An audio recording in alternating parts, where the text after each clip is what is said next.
At our son's lavish housewarming party, my wife grabbed my arm. Her grip was tight, her fingers digging into my suit jacket. She leaned in close, her voice barely a whisper above the clinking champagne glasses. "We need to leave right now." I looked at her, confused. "Why? What is going on?" She stayed silent, her eyes darting toward the hallway. She didn't speak another word until we were locked inside our car. Finally, she turned to me, her face pale, and asked, "You didn't actually see the final paperwork, did you?" What she told me next left me completely frozen. "My name is Walter Ashford. I am exactly 70 years old today, and I spent the last 4 decades of my life building Ashford Logistics from a single delivery truck into a nationwide operation. My wife, Margaret, and I worked tirelessly to give our only son, Marcus, the kind of life we could only dream of when we were young. We paid for his college. We paid for his lavish wedding to Vanessa. And just last month, I wired $1.2 million in cash. It was the down payment for a stunning $2.5 million estate in the upscale suburbs of Michigan.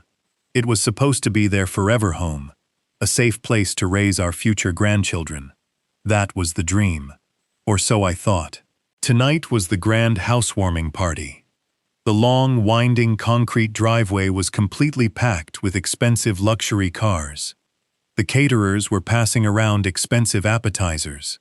But something felt incredibly wrong the moment Margaret and I walked through the front doors. Marcus and Vanessa were barely hosting. Instead, Vanessa's mother, Cordelia, was holding court in the grand foyer. Cordelia was a woman who always acted like she owned the world, despite having 0 accomplishments to her name. She was parading around the living room, directing the staff, and pointing out the custom renovations as if she had paid for every single brick. I tried to ignore it. I told myself she was just an overbearing mother, enjoying her daughter's success. I grabbed a glass of sparkling water and stood near the kitchen, watching my son. Marcus looked nervous.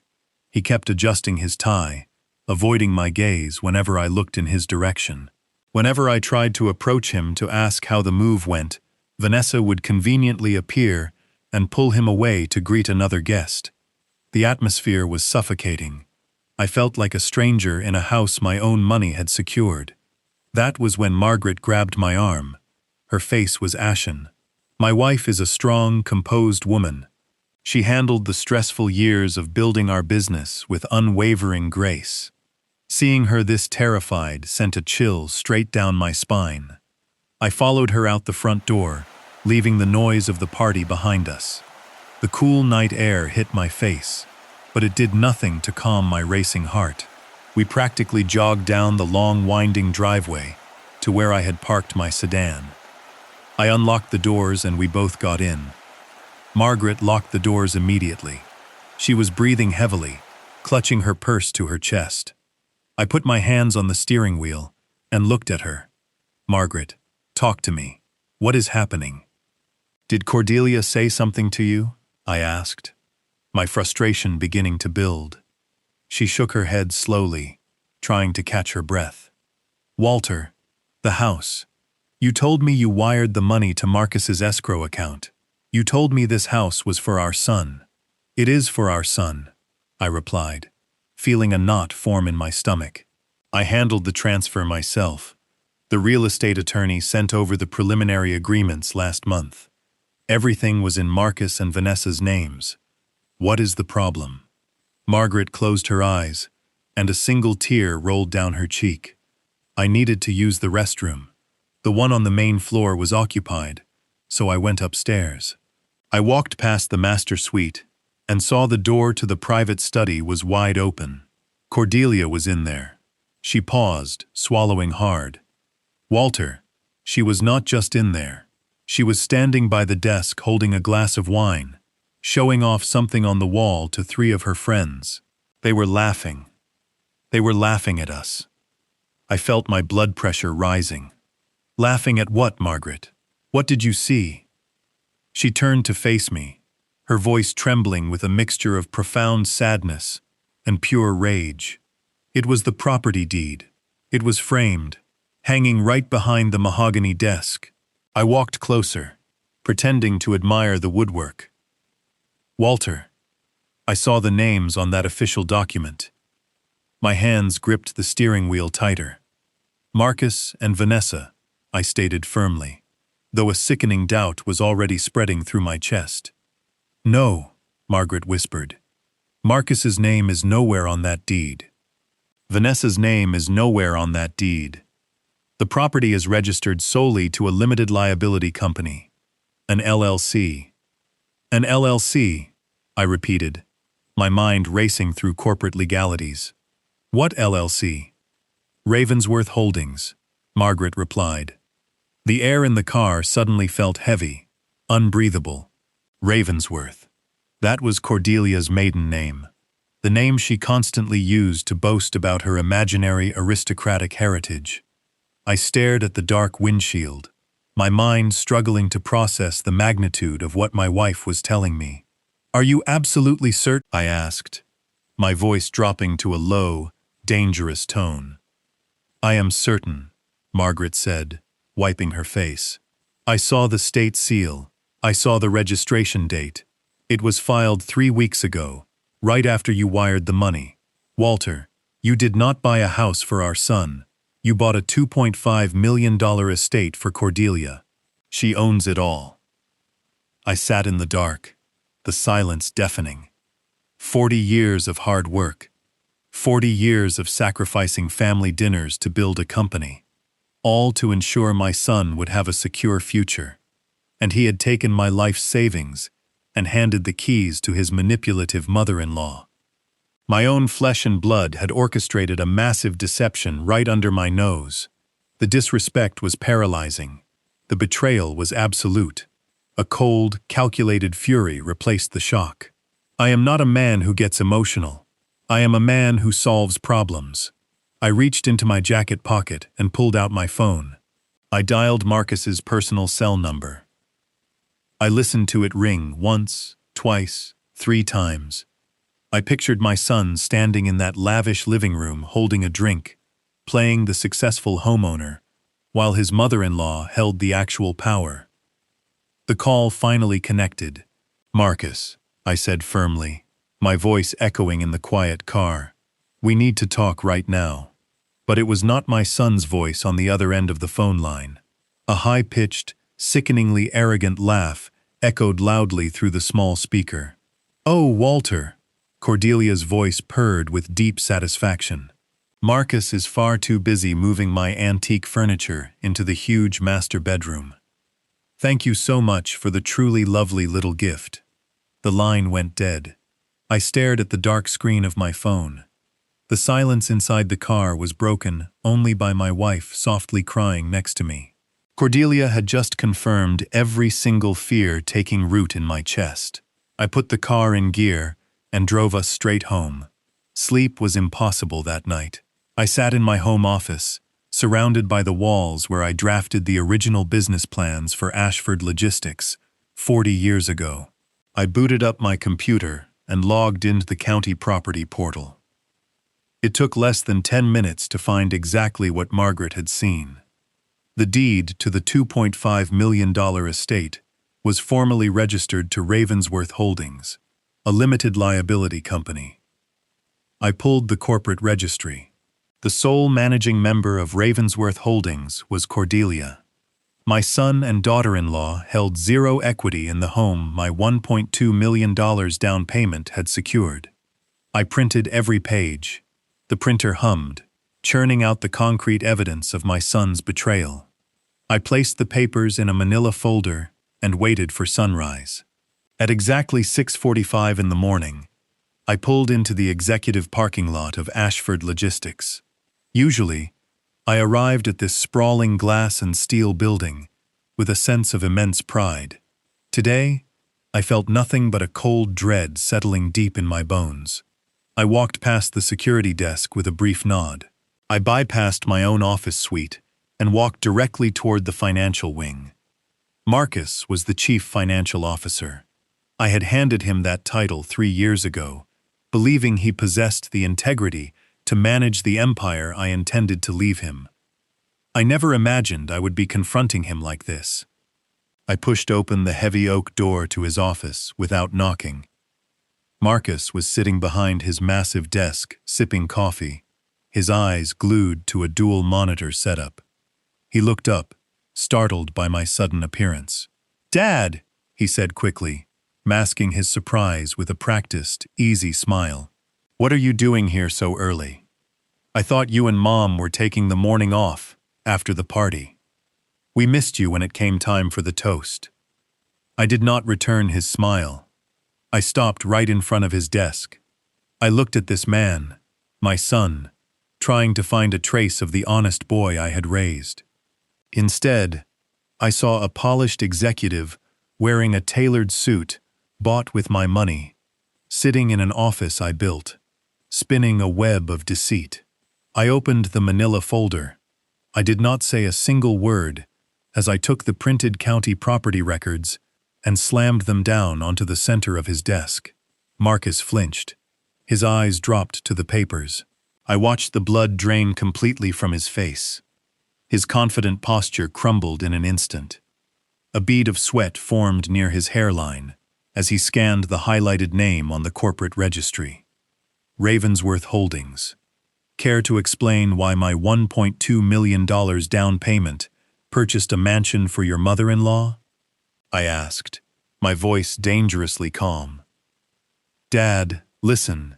It is not what it looks like," he finally stammered, his voice lacking its usual smooth authority.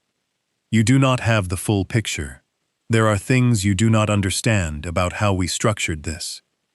"I understand perfectly," I replied, leaning closer to his desk. "I understand that I gave you the money to secure a future for your family, and you secretly handed the deed over to Cordelia. She even answered your phone last night to mock me about it. So you have exactly 1 minute to tell me the truth before I call the bank and report a massive financial fraud." Marcus wiped his forehead. He was panicking. Before he could invent a suitable lie, the office door swung open. Vanessa walked in carrying a tray of expensive pastries and 2 designer coffees. "Walter," she said, her voice overly sweet, "we did not expect you today." "Obviously," I replied, not breaking eye contact with Marcus. Vanessa walked over to her husband, her eyes catching the property documents spread across the mahogany desk. I saw her posture stiffen, a defensive wall immediately going up. She looked at Marcus, then turned her gaze toward me, her expression hardening. The sweet daughter-in-law act evaporated. "Did you actually go digging through public records just to spy on us?" Vanessa asked, her tone dripping with sudden indignation. She placed her hands on her hips, positioning herself slightly in front of Marcus like a shield. "I cannot believe you would violate our privacy like this, Walter." "Violate your privacy?" I repeated, my voice rising slightly. "I handed you over $1 million of my hard-earned money, Vanessa. I have every right to know whose name is on the title of that property." "It was a gift," she snapped back. "A gift means you let it go. It means you trust your son to make the right decisions for his family. Instead, you are sneaking around behind our backs, investigating us, like we are criminals. It is incredibly controlling, Walter. Frankly, it is toxic." Marcus quickly picked up on her cue, finding his courage now that he had reinforcements. "Vanessa is right, Dad," he said, shaking his head slowly. "We are adults. You cannot just storm into my office and hurl accusations because you do not understand modern financial planning. You are reacting emotionally instead of logically." I felt a sickening twist in my gut. They were completely united in this manipulation. They stood shoulder to shoulder, looking at me, not with remorse, but with unified annoyance. Reacting emotionally, I asked quietly, "You call secretly transferring a $2.5 million asset to Cordelia logical?" Marcus let out a long, heavy sigh. He reached down and opened the bottom drawer of his desk. I did not want to bother you with the complicated mechanics of our wealth management strategy, Dad. You are supposed to be stepping back and enjoying your pre-retirement, but since you insist on assuming the absolute worst about your own son, I will show you. Marcus pulled out a thick black folder with a gold-embossed accounting firm logo on the cover. He dropped it onto the desk. He placed his hands flat on the smooth leather cover, his eyes meeting mine with a terrifyingly calm, calculated confidence. He was no longer sweating. He was fully prepared to spin an intricate web of lies right to my face. "Sit down, Dad," Marcus said, gesturing to the leather chair across from him. "Let me explain to you exactly how the tax system works. This folder contains the answers to your reckless assumptions," he added, his voice dripping with condescension. "And when I finish, I expect a full apology for this unwarranted intrusion." I looked at the folder, then back up at my son. 40 years of hard work had come down to this moment. He really believed I was a naive old man who would blindly accept his next lie. Marcus opened the folder with slow, deliberate movements, smoothing the pages flat with his palms. He cleared his throat, adjusting his posture to mirror the confident executive persona I had spent years training him to project. "Dad, the world of real estate and large-scale financial transfers is not as simple as it was when you bought your first house 40 years ago. We are dealing with substantial sums of money here, and the federal government is constantly looking for ways to penalize families for intergenerational wealth transfers. If you had just wired the money directly into our personal accounts, we would have been hit with an absolutely staggering gift tax liability. It would have financially crippled us before we even moved a single piece of furniture into the living room." He pointed a manicured finger at a dense spreadsheet filled with projected tax brackets and depreciation schedules. "Vanessa's mother has a phenomenal accountant, a man who manages portfolios for some of the wealthiest families in the state. He advised us that the safest, most fiscally responsible way to handle your generous contribution was to route it through a temporary holding vehicle. Ravensworth Holdings is just a shell company, Dad. It is a protective barrier. Cordelia is acting as a temporary trustee to shelter the asset. According to the strategic timeline laid out right here in these documents, the limited liability company will be completely dissolved in exactly 90 days. On the 91st day, the property deed will automatically transfer entirely into Vanessa's and my name. We were trying to protect your investment, not steal it. We just wanted to handle the stressful logistics ourselves, so you could focus on enjoying your retirement. It was a masterful performance. The financial terminology was perfectly deployed. The logic was completely sound on the surface, designed to sound responsible and highly professional. If I were an ordinary, uneducated man, I might have been instantly relieved. I might have praised my son for his brilliant foresight. But I spent my entire adult life navigating corporate tax law to build Ashford Logistics. I knew instantly that every single word coming out of his mouth was a meticulously crafted lie. You do not use a mother-in-law's personal limited liability company to bypass federal gift taxes on a primary residence. It was legally absurd. It was a fairy tale dressed up in corporate jargon. I kept my face completely blank. I did not interrupt him. I let the silence hang in the air after he finished speaking. That silence made Vanessa incredibly anxious. She realized Marcus's spreadsheet presentation was not enough to extinguish the burning suspicion in my eyes. She stepped forward, abandoning the aggressive stance for something far more manipulative. Her lower lip began to tremble, her eyes filled with perfectly timed crystalline tears. "Walter, how could you think so poorly of us?" she asked, her voice cracking with manufactured heartbreak. "How could you believe we would ever do something so malicious? My mother has spent the last month working herself to the point of exhaustion, meeting with lawyers and accountants just to make sure Marcus and I were protected. She took on the legal liability of the holding company solely to help us secure our dream home, She is making a massive sacrifice for our family, and instead of thanking her, you are treating her like some kind of scheming criminal." She reached out and placed a trembling hand on Marcus's shoulder. "We have worked so hard to build a life that would make you and Margaret proud. We wanted to surprise you when the title officially transferred in 90 days. We wanted to show you that we are responsible adults who know how to protect our family assets. But you could not even give us the benefit of the doubt. You just assumed the absolute worst. Your lack of trust is deeply wounding, Walter. It feels like no matter what Marcus does, no matter how hard he tries to be the son you want, you will always find a way to make him feel like a failure. You are trying to control our marriage with your money, and it is tearing this family apart." Marcus stood up from his leather chair and walked around the desk to wrap his arm protectively around his crying wife. He looked at me with an expression of profound disappointment. "Please, Dad," he begged, his voice softening into a plea for paternal sympathy. "Do not ruin the family harmony over a simple misunderstanding about temporary tax structures. Mom was so upset last night. Vanessa is devastated right now. We all just want to move forward and enjoy the beautiful home you helped us acquire. Just give it 90 days. You will see the deed transfer. You will see that everything I am telling you is the absolute truth. Just trust me."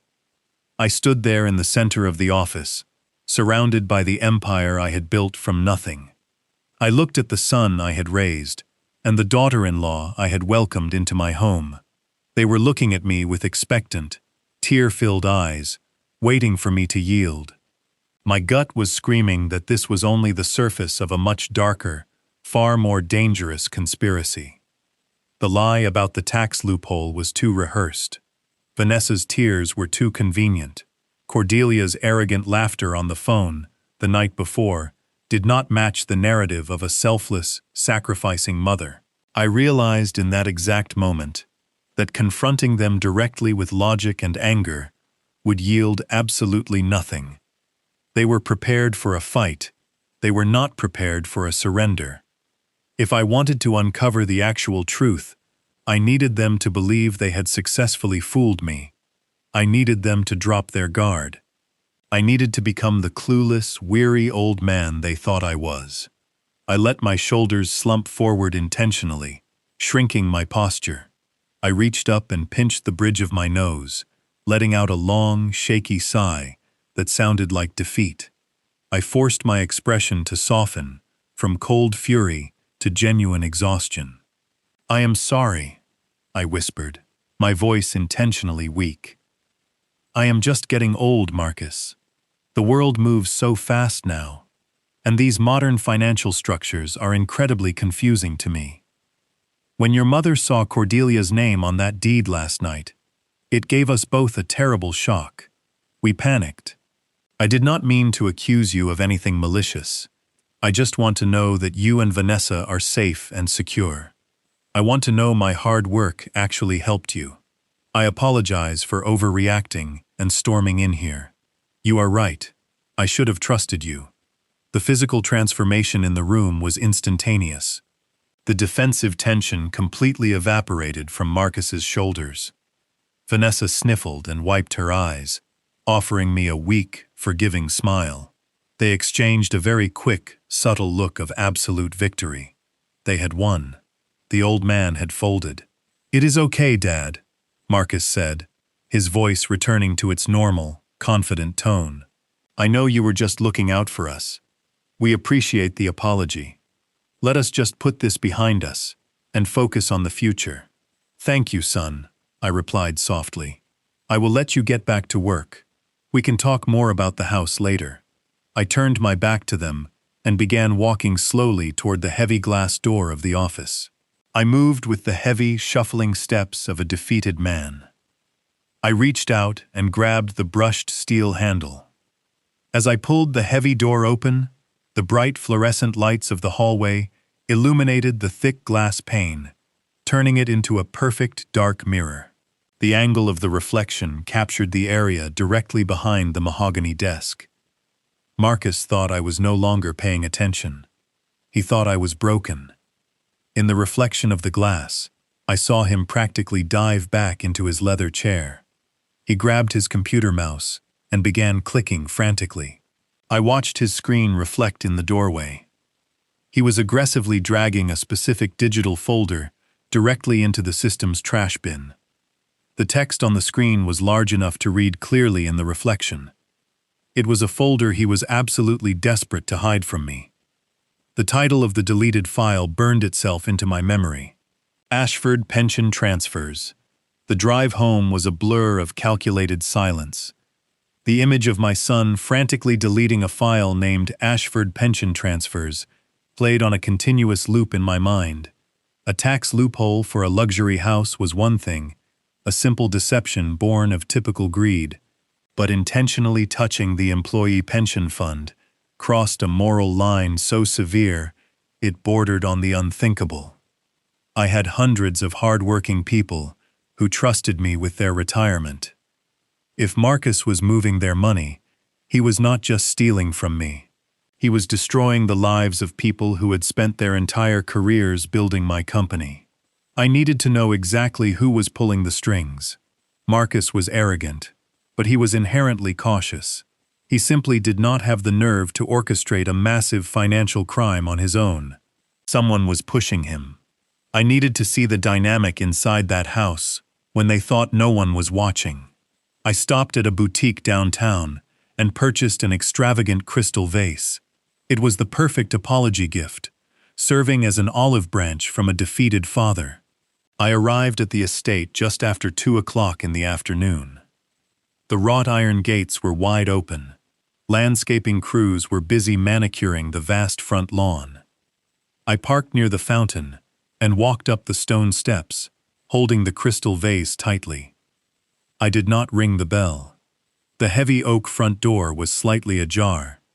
I stepped inside the grand foyer, quietly letting the shadows conceal my arrival. The house echoed with the demanding voice of Vanessa's mother. I walked silently down the marble hallway, following the sound of Cordelia's piercing voice into the main living room. What I saw made my blood run absolutely cold. It was a masterclass in psychological domination. Marcus, the chief financial officer of a $40 million empire, was literally on his hands and knees. He was holding a measuring tape against the edge of a massive Persian rug. Cordelia was standing directly over him, holding a china cup of tea. She looked down at him with pure disgust. "Move it exactly 2 inches to the left, Marcus," she barked, her tone dripping with venom.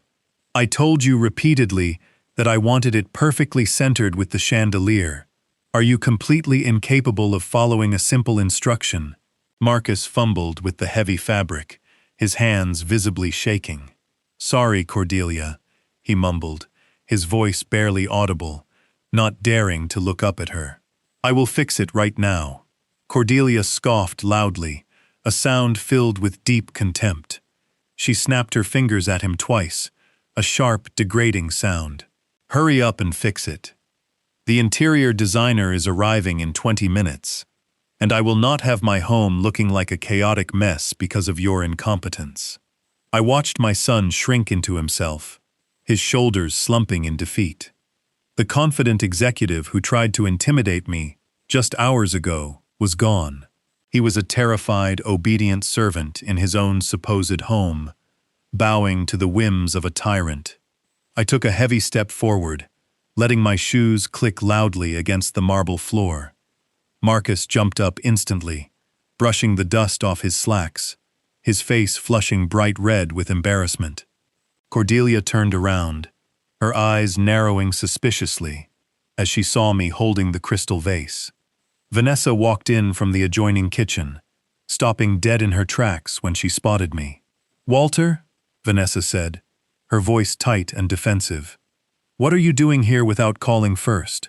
I forced a warm, apologetic smile onto my face. "I came to bring this," I said, holding up the gleaming vase. "I wanted to formally apologize for my behavior this morning. I overstepped my bounds, and I want to respect your boundaries moving forward. I just want peace between us."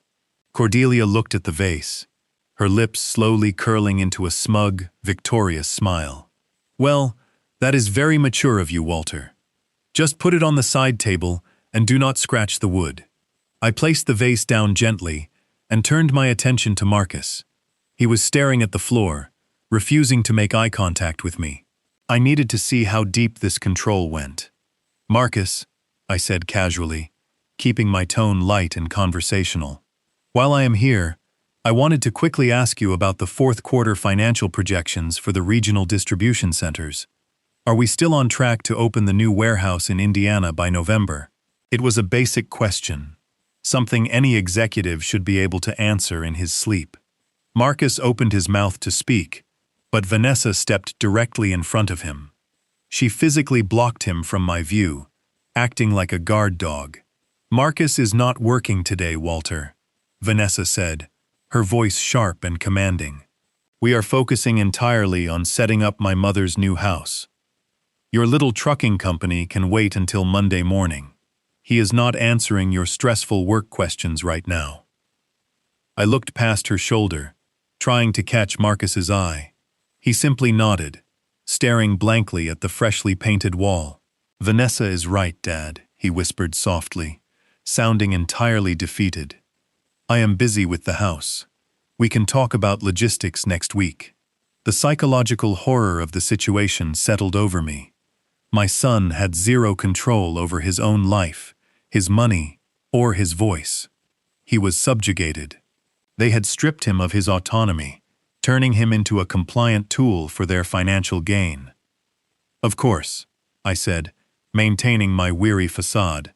"I completely understand. I will just use the restroom and let you all get back to your busy day." I walked past the living room and headed straight down the hallway toward the guest bathroom. I knew exactly where Cordelia had claimed her private study. It was the same room where Margaret had seen the framed property deed. The heavy wooden door was wide open. I slipped quietly inside the room. The space smelled strongly of expensive perfume and leather. I walked quickly toward her massive mahogany desk, my eyes scanning rapidly for any loose documents. As I stepped around the heavy leather chair, the toe of my shoe caught the edge of an ornate metal trash can. It tipped over instantly, spilling its crumpled contents across the pristine hardwood floor. I crouched down to clean up the mess before anyone heard the noise. As I reached for a crumpled ball of paper, a brightly colored logo caught my eye. I carefully flattened out the ripped pages against my knee. They were final notice letters from 3 different offshore casinos located in the Caribbean. The letters were addressed directly to Cordelia Ravensworth. The bold red ink at the bottom demanded immediate wire transfers to settle outstanding markers. I stared at the staggering numbers printed on the paper. Cordelia was not a wealthy aristocrat sheltering assets from the government. She was just a degenerate gambler, severely drowning in tens of millions of dollars of offshore debt.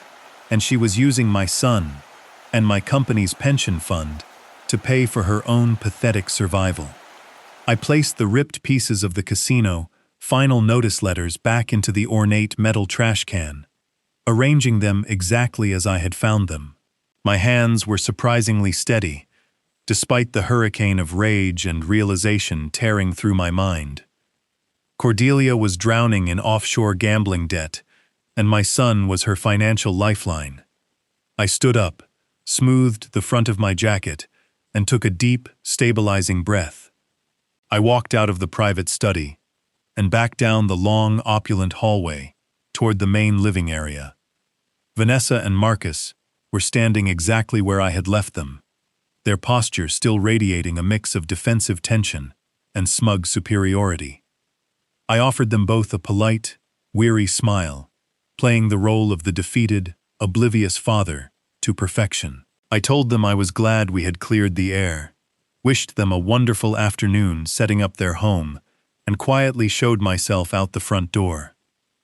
The drive back to my own house felt like navigating through a thick, suffocating fog. The pieces of the puzzle were horrifyingly clear now. Marcus was not just a naive husband trying to appease a demanding mother-in-law with a tax loophole. He was an active, willing participant in a massive financial crime. When I arrived home, Margaret was waiting for me in the kitchen, her eyes wide with anxious anticipation.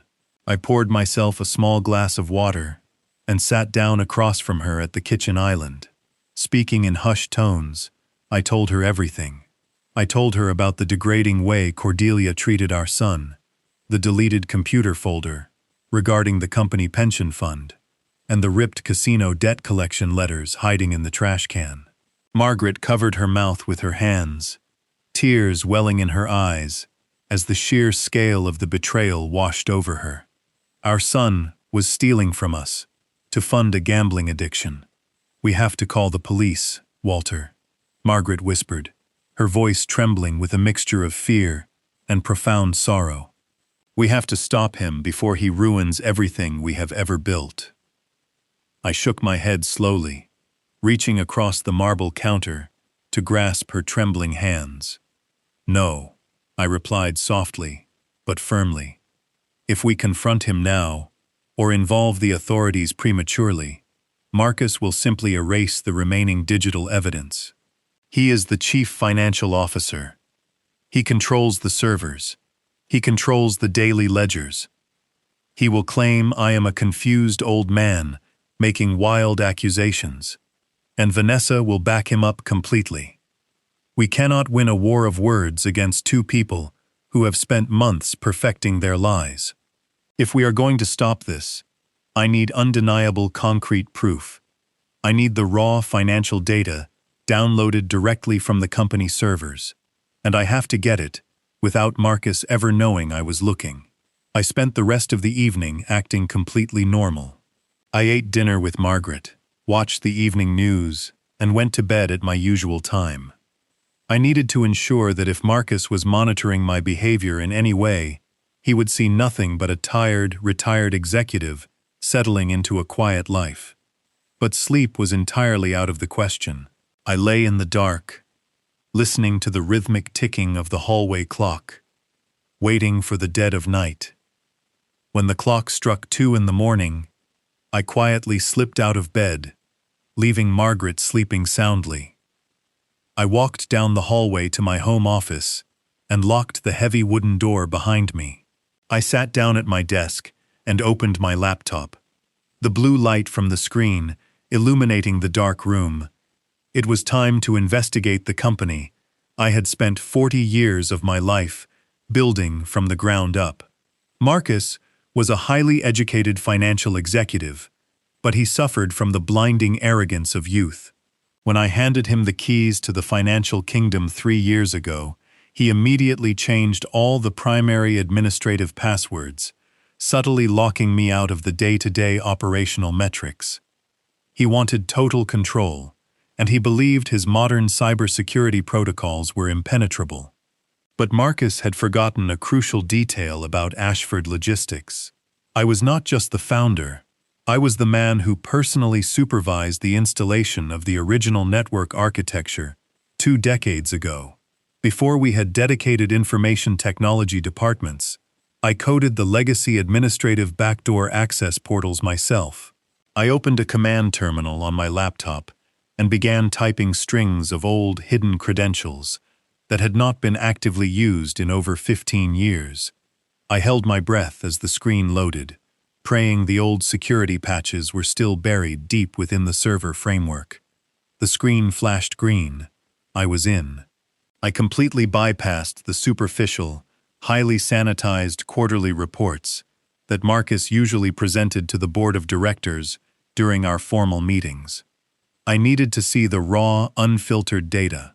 I navigated directly into the Master Chief Financial Officer ledger, the central nervous system of our entire corporate operation. I began pulling up the vendor payout logs for the last 12 months, scanning row after row of thousands of transactions. I was looking for anomalies, unauthorized bonuses, or phantom contractors. For the first hour, everything looked infuriatingly normal. Legitimate invoices for fuel, vehicle maintenance, warehouse leases, and employee payroll rolled across the screen. Marcus had hidden his tracks exceptionally well, burying his theft beneath mountains of routine corporate expenditures. My eyes were burning from staring at the bright screen, but I refused to stop scrolling. Then I finally saw it. It was a recurring monthly payment, authorized directly by the chief financial officer. $30,000 precisely, categorized under the vague heading of Strategic Logistics Consulting. The vendor receiving these massive monthly transfers was listed simply as Cordell Consulting. I clicked the vendor profile, my heart hammering against my ribs. I pulled up the registration and billing address attached to the account. It was a rent-controlled apartment complex on the north side of Detroit. It was the exact address where Cordelia had lived before Vanessa married my son. Cordelia. It was so brazen, so completely arrogant, that it made my blood boil. Marcus was funneling $30,000 a month of my company's revenue directly to his mother-in-law to feed her gambling addiction. He was draining the accounts dry to pay off offshore casino creditors. The entitlement required to execute this scheme was absolutely staggering. I reached out to initiate a mass download of the records. My finger hovered over the trackpad, ready to secure the undeniable proof I needed to save my legacy. I clicked the primary extraction icon, expecting a progress bar to appear. But before the download could even begin to process, the entire computer screen suddenly froze completely and flashed a violent, blinding red color. A high-priority security system warning popped up directly in the center of the dark monitor. The text message was incredibly loud and absolutely clear. Admin override detected, alerting CFO immediately. The trap had been sprung without warning. Marcus now knew for an absolute fact that an unauthorized user was actively inside his secure network. He knew someone was hunting him. I stared at the blinding red warning on my monitor before acting. I pressed the power button, holding it down until the screen went completely black and the fan died away. The silence returned, but my mind was racing. Marcus would receive that automated alert instantly. Given the magnitude of the financial crimes he was committing, panic would completely consume him. He would not wait until regular business hours to investigate a high-level breach. He would come here directly to the source of the override codes. I had to be absolutely ready for him.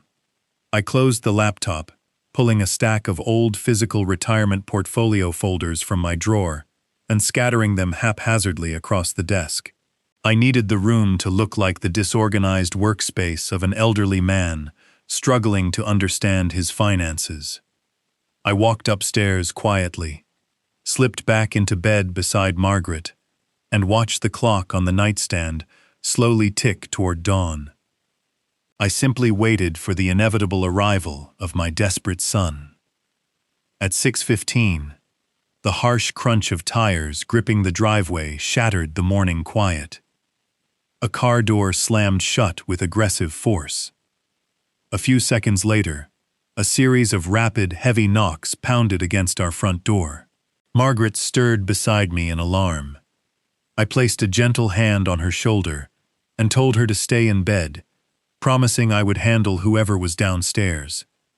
I pulled on my thick bathrobe, intentionally tying the belt slightly off-center. I ruffled my gray hair to ensure I looked disheveled and freshly awakened. I walked slowly down the wooden staircase, making my footsteps sound heavy and fatigued.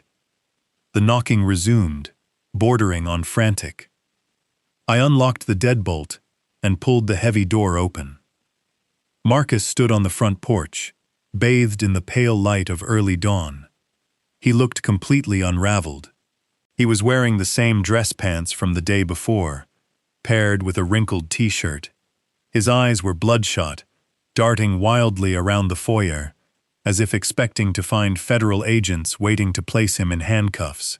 "Marcus," I said, keeping my voice thick with sleep and laced with mild paternal confusion. "What in the world are you doing here at this hour? Is someone hurt?" He pushed past me into the house without waiting for an invitation. He stood in the center of the foyer, breathing heavily, trying desperately to compose himself.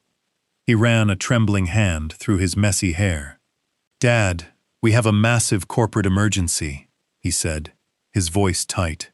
"The primary financial servers at the company were breached last night. Someone triggered a master administrative override at 2 o'clock in the morning. My security protocols flagged a catastrophic unauthorized entry right from the legacy access portals. I drove straight over here because the physical IP address pinged back to this residential network. Did someone break into your home office?" I watched him perform his desperate routine. He was trying to frame his sheer terror as diligent executive concern. He needed to know if I was pulling the strings or if some anonymous hacker was currently downloading his illegal transactions.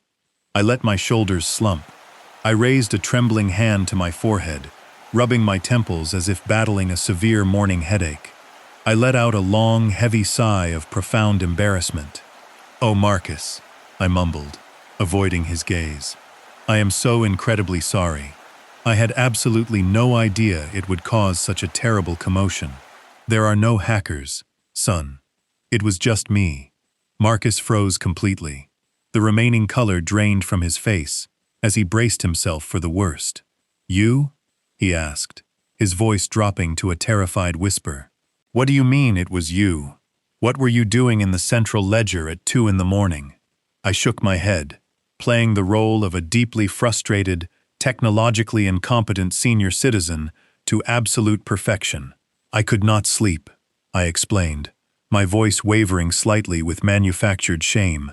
"I came downstairs to look over my personal retirement portfolios. You know, I like to review the quarterly yields, but that new financial software you installed last month is completely impossible to navigate. I could not figure out how to access my private shareholder dashboards. I kept clicking on different menus, and these warning boxes kept popping up on the screen." I gestured weakly toward the hallway leading to my office. I tried using my old master passwords from back when we ran the legacy systems, hoping it would just bypass the new security walls. I guess I must have triggered an alarm. The screen suddenly flashed red, and the computer completely froze on me. I got so frustrated with the glowing warnings that I just unplugged the machine from the wall and went back to sleep. "I am so sorry I woke you up in a panic, Marcus. I was just trying to read my pension statements, and I ended up breaking the entire system. I feel like an absolute fool." I looked up at him, my eyes wide and apologetic. I waited for his reaction. I watched the profound, intoxicating relief wash over his entire body. The terror in his bloodshot eyes instantly dissolved, replaced immediately by a familiar, sickening arrogance. He let out a loud, dramatic exhale, dropping his head back and staring at the ceiling, as if asking the universe for patience with a foolish child. The transition from a panicked criminal to a condescending superior was seamless. "Unbelievable," Marcus scoffed, his tone dripping with patronizing irritation. "You unplugged the machine, Dad. You cannot just randomly input deprecated administrative codes into a modernized corporate network. You triggered a level 5 security cascade. I thought we were experiencing a coordinated cyber attack from a foreign entity. You practically gave me a heart attack over a simple retirement statement." He shook his head, placing a heavy, comforting hand on my shoulder. It was a gesture meant to assert dominance. "Listen to me," he said, speaking slowly, as if addressing a toddler. "You are getting too old to be messing around with advanced technology. The systems are vastly different now. They are highly sensitive. You need to leave the technical operations to me and my team. If you ever want to review your personal pension files, you call my assistant. We will print out a physical copy. Do not try to log into the servers yourself, ever again. You are just going to cause unnecessary damage." I nodded meekly, keeping my eyes fixed on the floor. "You are absolutely right, son," I murmured. "I will leave the heavy lifting to you. I am sorry." Marcus patted my shoulder. "Just get some rest, Dad. Let the younger generation handle the details." He turned and walked out the front door. I watched him through the side window. When his luxury car vanished around the corner, my posture straightened. The trembling in my hands ceased entirely. I grabbed my burner phone and dialed a secure number. "Frank," I said, my voice cold and stripped of all paternal mercy. "I need you to quietly tear my son's life apart." Frank Delgado was not a man who asked questions.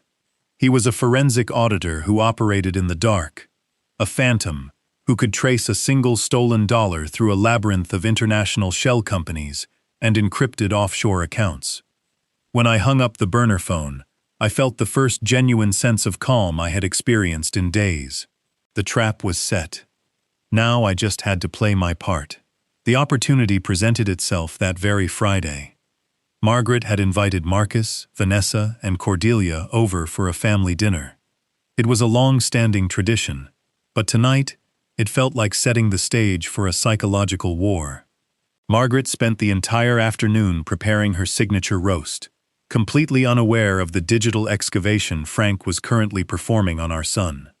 I had not told her about my midnight discovery in the corporate ledger, or my call to Frank. I needed her reactions to be entirely authentic. If Marcus suspected for a single second that we were plotting against him, he would panic and destroy the servers. They arrived exactly at 7 o'clock. Marcus walked through the front door with a bottle of expensive wine, wearing a relaxed, confident smile. The panic from the early morning system alert had completely vanished from his face. He believed he had successfully neutralized the threat. He believed his father was just a technologically illiterate old man who had fumbled his way into the wrong computer file. Vanessa followed close behind him, carrying a bouquet of flowers, playing the role of the devoted daughter-in-law to absolute perfection. And then came Cordelia. She swept into our home as if she were a reigning monarch inspecting a peasant village. She wore a tailored silk dress and diamond jewelry that I now knew was financed by the stolen retirement funds of my hard-working employees. She greeted Margaret with a stiff, obligatory embrace, before immediately commenting on the temperature of the house, complaining that the air conditioning was far too aggressive for her delicate constitution. We moved into the dining room. Margaret brought out the roast, surrounded by roasted vegetables and fresh herbs. It was a beautiful, warm, comforting meal. Cordelia looked at the platters with an expression of thinly veiled disdain. She picked up her silver fork and prodded a piece of the meat, as if examining a biological specimen. "This is so wonderfully rustic, Margaret," Cordelia said, her voice dripping with condescending sweetness. "It reminds me of the simple meals my grandmother used to make during the rationing years. It is incredibly quaint. You must give my personal chef your recipe. He is always looking for ways to create heavy, filling dishes for the landscaping crew." Margaret's face flushed with a mixture of embarrassment and hurt. She looked down at her plate, the joy completely draining from her eyes. Vanessa let out a soft, melodic laugh, reaching over to pat Margaret's hand. "Do not mind her, Margaret. She has just grown accustomed to a very particular standard of culinary artistry lately. Her new diet is strictly organic imported ingredients." I sat at the head of the table, cutting my meat with slow, deliberate precision. I forced a warm, oblivious smile onto my face. I looked at Cordelia and nodded enthusiastically, completely ignoring the vicious insult she had just hurled at my wife. "Well, we are just simple people, Cordelia," I said, my voice intentionally cheerful and naive. "We stick to the classics. I am just glad we could all get together and enjoy the evening as a family. It is wonderful to see you all so relaxed and happy." Marcus beamed, taking a large sip of his wine. He leaned back in his chair, completely at ease. He looked at me with a patronizing smirk, thoroughly enjoying his perceived superiority. "It is a great evening, Dad," Marcus said smoothly. "Everything is running perfectly. You really do not have a single thing to worry about anymore. Just sit back and let me handle the heavy lifting." Right at that exact moment, the burner phone hidden deep in my left trouser pocket vibrated a single sharp pulse. I kept my smile frozen in place. I casually lowered my left hand under the heavy mahogany dining table, slipping the small device out of my pocket. I kept my eyes locked on Marcus, nodding along to whatever mundane story he had begun to tell about his golf handicap. Under the table, I pressed my thumb against the screen to unlock it. The brightness was turned all the way down, casting only a faint glow against my palm. It was a text message from Frank Delgado. The forensic excavation had begun to strike gold. The first message was brief and clinical. Ravensworth Holdings is a hollow shell, registered in Wyoming. 0 legitimate business operations. Sole purpose is acting as a pass-through entity for inbound wire transfers. I took a bite of my food, chewing slowly as Cordelia began to complain about the quality of the wine Marcus had brought. I glanced down again. A second message materialized on the screen. I have breached the Cordell Consulting ledger. You were right. It is completely fraudulent. No employees, no services rendered. The monthly $30,000 consulting fees from Ashford Logistics are automatically routed through a payment processor directly into an account held by the Antigua Meridian Bank. I looked across the table at Cordelia. She was currently dabbing the corners of her mouth with a linen napkin, complaining that the lighting in our dining room was terribly unflattering. This woman who was critiquing the aesthetics of my home was a financial parasite draining my life's work. My phone vibrated again. A third message. I intercepted the outbound routing numbers from the Antigua account. The money does not stay there. Within 24 hours of receiving the Ashford funds, wire transfers are executed to 3 separate entities: Coral Crown Casino Group, Blue Harbor Betting, and a private debt consolidation firm operating out of Manila. She is moving money faster than she can steal it. The debt is astronomical. She is leveraging the house to cover the margins. I felt a cold, hard knot form in the pit of my stomach. The scale of the deception was breathtaking. Marcus was sitting right in front of me, laughing at a joke Vanessa had just made, completely unaware that his entire criminal enterprise was being dismantled piece by piece beneath my dinner plate. He was so arrogant, so blindly confident in his own intelligence, that he never stopped to consider the possibility that I was hunting him. I watched Margaret offer Cordelia another serving of vegetables. Cordelia declined with a dramatic wave of her hand, claiming she had already consumed far too many simple carbohydrates for one evening. I wanted to scream, but I remained perfectly still. I had to let Frank finish the job. My phone vibrated one final time. It was a longer, continuous pulse. I kept my face perfectly neutral as I lowered my gaze. The text from Frank was stark and absolute. Walter, step outside. You need to hear this. They aren't just stealing the company's cash flow. The words on the screen sent a sharp spike of adrenaline straight into my chest. I slipped the phone back into my pocket and took a deep breath. I looked up at the dining table. Marcus was swirling his wine, completely satisfied with his stolen life. Vanessa was smiling at him. They were a portrait of perfect, oblivious arrogance. I cleared my throat softly, drawing their attention. "Excuse me for a moment," I said, keeping my voice mild. "I think the roast was a bit rich. I am going to step outside for a breath of fresh evening air." Margaret looked at me with concern. I offered a reassuring smile and pushed my chair away. I walked through the kitchen and slipped out the glass door. The cool night air hit my face, but did nothing to calm the burning fury inside me. I walked across the lawn, slipping through the back gate leading to a quiet, poorly lit parking lot behind our community center. Frank Delgado was waiting exactly where I knew he would be. His dark sedan was parked in the deepest shadows, beneath a cluster of oak trees. I opened the passenger door and slid into the leather seat. The interior was bathed in the pale blue glow of a laptop screen. Frank did not offer a greeting. He traded exclusively in hard facts. "You need to brace yourself, Walter," Frank said, his voice flat. "I spent the last 3 hours digging through your son's digital footprint. He is not just skimming cash. He has engineered a financial catastrophe, steering the entire ship directly into a concrete wall."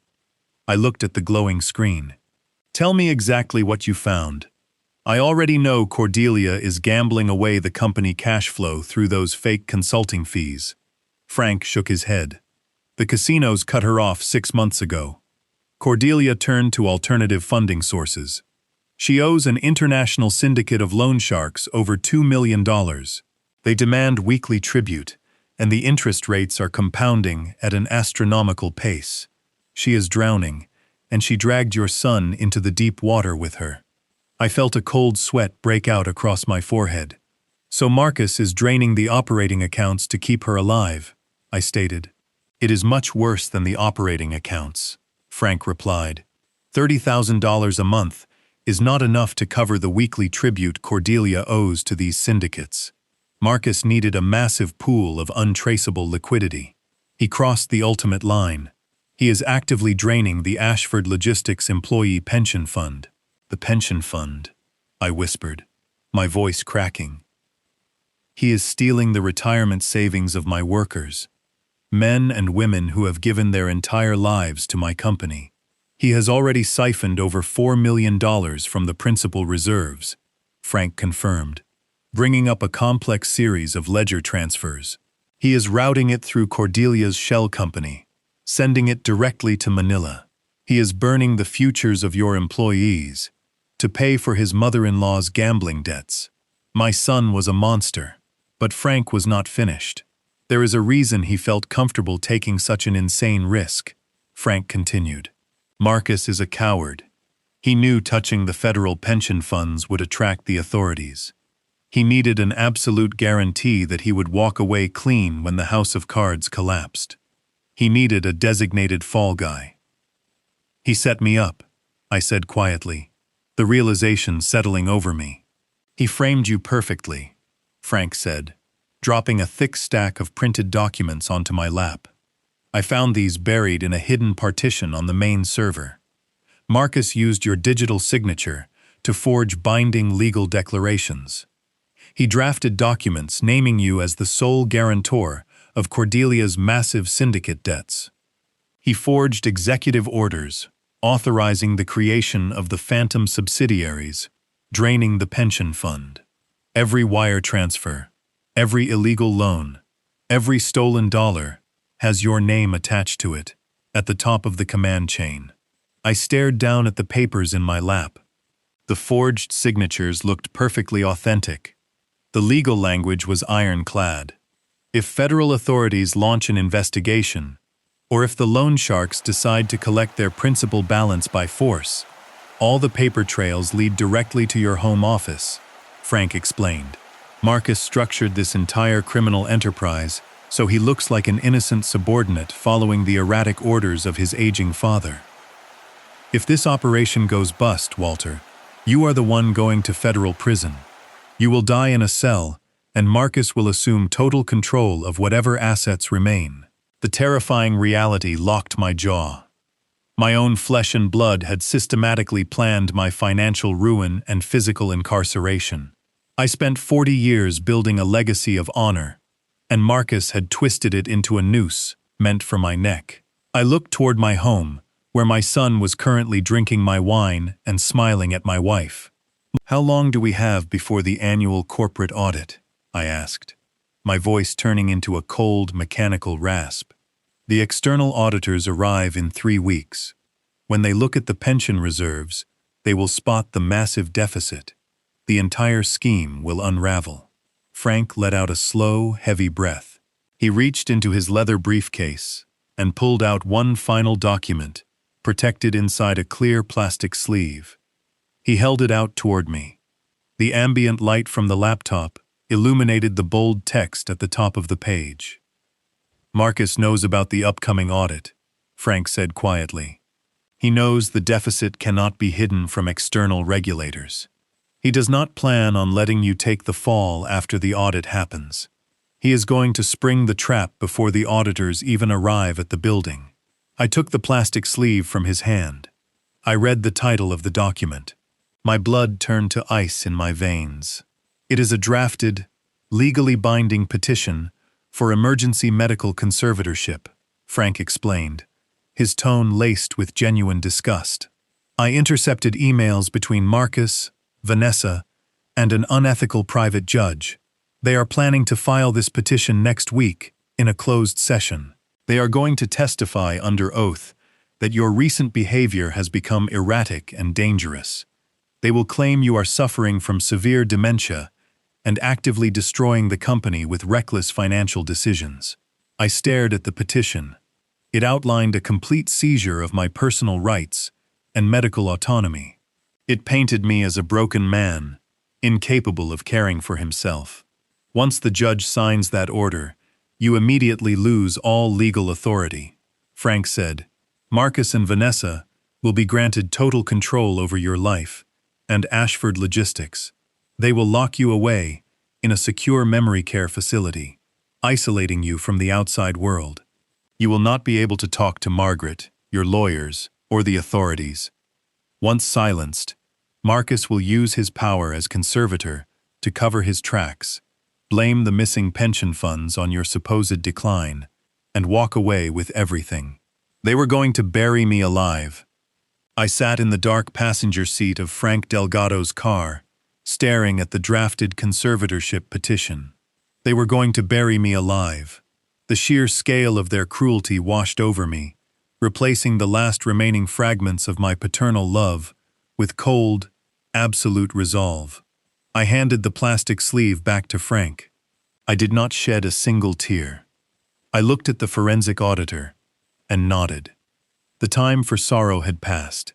It was time to go to war. I told Frank to begin securing the evidence immediately, instructing him to trace every stolen dollar and build an impenetrable fortress around my personal assets. I stepped out of his car and walked back through the damp grass toward my home. The next morning, I initiated the performance of my life. If Marcus and Vanessa needed me to be a senile, confused old man to validate their fraudulent court petition, I was going to give them a masterpiece. I walked into the kitchen where Margaret was pouring coffee, and Marcus was standing near the island, reviewing a report on his tablet. I intentionally shuffled my feet, letting my posture sag heavily. I looked directly at my son and let a blank, vacant expression wash over my face. "Good morning, Arthur," I said, using the name of my late brother. "Did you finish the inventory logs for the warehouse yet?" Marcus froze, lowering his tablet slowly. He exchanged a rapid, wide-eyed look with Margaret. "Dad," Marcus said, his voice dripping with mock concern.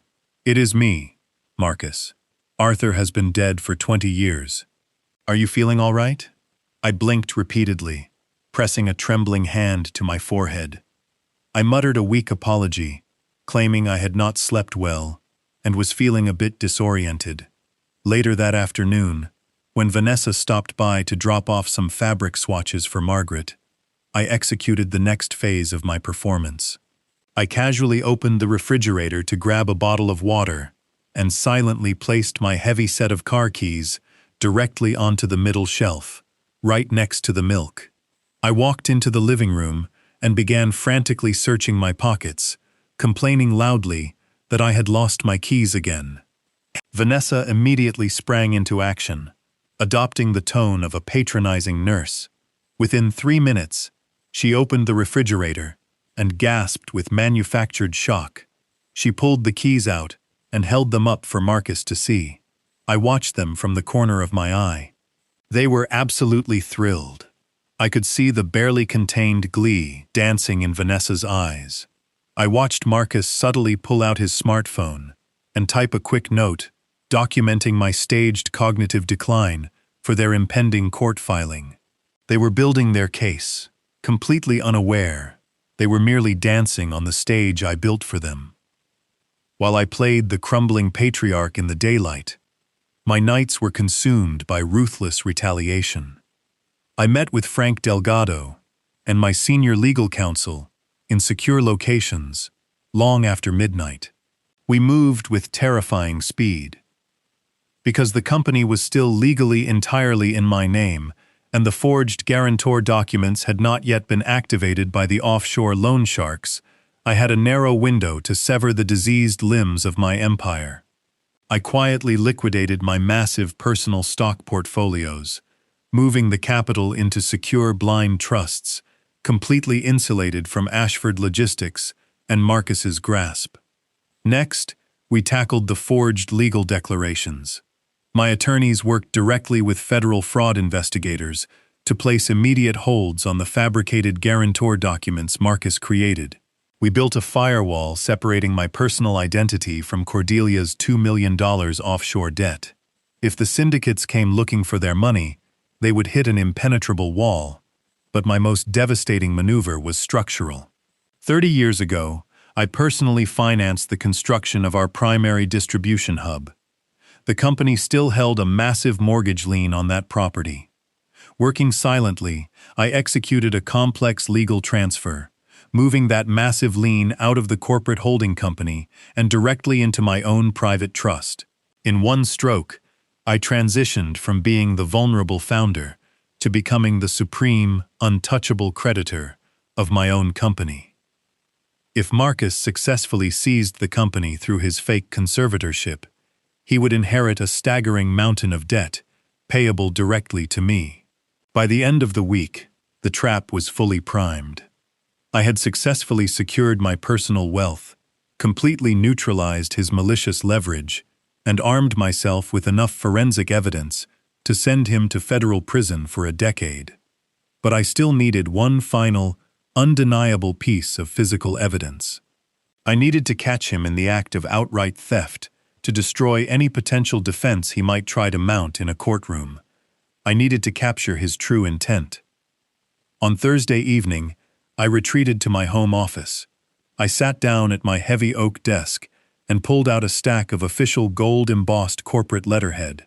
I began drafting a document designed to be the ultimate irresistible bait. I titled it, Immediate Transfer of CEO Powers. I filled the page with dense, highly authentic legal jargon outlining a total surrender of my position at Ashford Logistics directly to Marcus. I included clauses transferring total asset control and unmitigated banking authority. It was exactly what he and Vanessa were trying to achieve through their fraudulent court filing, but packaged as a voluntary gift. I printed the document and placed it precisely in the center of my leather desk pad. I laid my favorite gold fountain pen right beside it, leaving the signature line glaringly blank. I made sure the document looked like a work in progress, something I was contemplating but had not yet finalized. It was an incredibly dangerous piece of paper. To a desperate man, an unsigned transfer of power was an invitation to commit absolute forgery. I stood up and walked over to the tall bookshelf lining the far wall of the office. Hidden deep within the hollowed-out spine of an antique encyclopedia, I had installed a motion-activated microcamera. The lens was smaller than a pinhead, angled perfectly to capture the entire surface of my desk. I synced the live feed directly to my encrypted burner phone. I adjusted the lighting in the room to cast a soft, dramatic glow over the desk, ensuring the document was the focal point of the entire space. I walked out of the office, intentionally leaving the heavy wooden door slightly ajar. I walked into the main kitchen, where Marcus was helping Margaret clean up after dinner. I yawned loudly, announcing that my mind was feeling exceptionally foggy and that I was going upstairs to take a long, deep sleep. I told them I left important paperwork on my desk and asked them not to disturb my office. I walked up the stairs, my heart beating with a steady rhythm. I closed my bedroom door and pulled out the burner phone. The screen flickered to life, showing the empty office and the blank signature line waiting in the dark. I stared at the glowing screen, watching the shadows stretch across my mahogany desk. The house was silent, but the air felt impossibly thick, suffocating me with the weight of my own son's betrayal. I turned toward the bed where Margaret lay awake, her eyes searching my face in the dim light. I walked over and gently grasped her hand. I told her to pack a small overnight bag quietly. I explained that we could not stay in this house tonight. Marcus and Vanessa were still downstairs, finishing their wine in the kitchen, pretending to be the perfect loving family. I could not sleep under the same roof as the people plotting to lock me away. We slipped out through the private side entrance, attached to the master suite, leaving our home like fugitives in the night. A black sedan, arranged earlier by Frank Delgado, was waiting for us at the end of the street. It transported us directly to a secure private suite in a downtown hotel, far away from the toxic deception filling our own living room. The hotel room was immaculate and cold, a stark contrast to the warmth of the home we had just abandoned. I connected my laptop to the secure network Frank had established, transferring the live video feed from my burner phone to the larger high-definition monitor. Margaret sat beside me on the edge of the stiff mattress, wrapping a thick woolen shawl around her shoulders. We sat together in the sterile darkness of the hotel suite, our eyes glued to the digital window, looking directly into my corporate sanctuary. For over an hour, the screen showed absolutely nothing but the quiet stillness of my empty office. The gold fountain pen gleamed faintly under the ambient streetlight filtering through the large windows. The trap was perfectly laid, completely undisturbed. Margaret leaned her head against my shoulder, her breathing shallow and ragged. She wanted to believe that Marcus would not cross the final line. She desperately wanted to believe that the boy she had carried, nurtured and loved unconditionally, would simply walk past the office door and go to sleep. But I knew the intoxicating pull of desperation. Marcus was drowning in his mother-in-law's massive syndicate debt, and the document resting on that desk was his ultimate salvation. At exactly 1:15 in the morning, the heavy wooden door to my office slowly creaked open. Margaret gasped softly, her fingers digging painfully into my forearm. Two dark silhouettes stepped into the room. Marcus reached out and flicked on the small brass reading lamp positioned on the edge of the bookshelf. The dim, warm light illuminated his face, revealing a mask of absolute predatory focus. Vanessa followed closely behind him, her movements quick and quiet. They did not look like a married couple checking on an elderly father. They moved with the synchronized, calculated precision of burglars breaking into a vault. Marcus immediately bypassed the filing cabinets and walked directly toward my desk. His eyes locked onto the solitary piece of gold-embossed paper resting in the center of the leather pad. He leaned over, resting his hands flat on the desk, his eyes scanning the dense legal text I had painstakingly drafted just hours before. I watched his chest rise and fall rapidly as he absorbed the magnitude of the document. He picked it up, holding the paper closer to the brass lamp, to read the specific clauses outlining the immediate, voluntary transfer of my chief executive officer powers and total banking authority. A slow, sickening smile spread across his face, completely transforming his features into something unrecognizable. He turned to Vanessa, holding the document up like a victorious trophy. "Look at this!" Marcus whispered, his voice trembling with a mixture of disbelief and sheer exhilaration. "He actually drafted it. The old fool is practically handing over the keys to the entire kingdom on a silver platter. He is so completely terrified of his own declining memory that he is voluntarily drafting the exact surrender we needed." Vanessa stepped closer, snatching the paper from his hand. She read the clauses rapidly, her eyes darting back and forth across the page. Her lips parted into a wide, malicious grin. She let out a sharp, cruel laugh that echoed through the quiet office, a sound devoid of any human empathy. "I cannot believe this is actually happening," Vanessa sneered, tossing the document back onto the desk with an arrogant flick of her wrist. "He is making it so incredibly easy for us. I honestly thought we were going to have to fight him in court for months. But look at him, Marcus.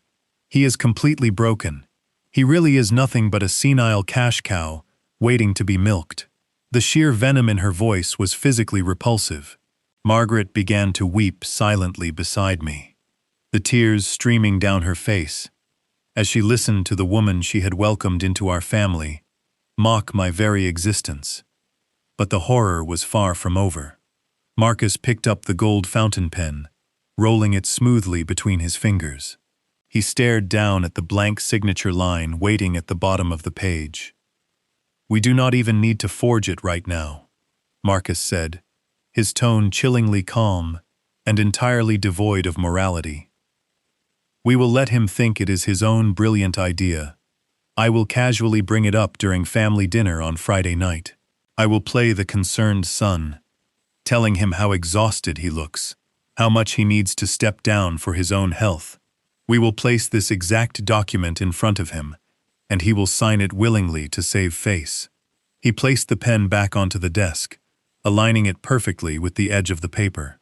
"And once he signs this on Friday, our problems are completely solved," Marcus continued, his voice dropping to a low, menacing register that chilled me to the bone.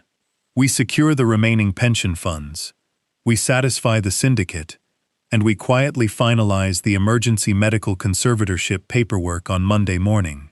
We lock him in that specialized psychiatric facility in Arizona by the end of the month.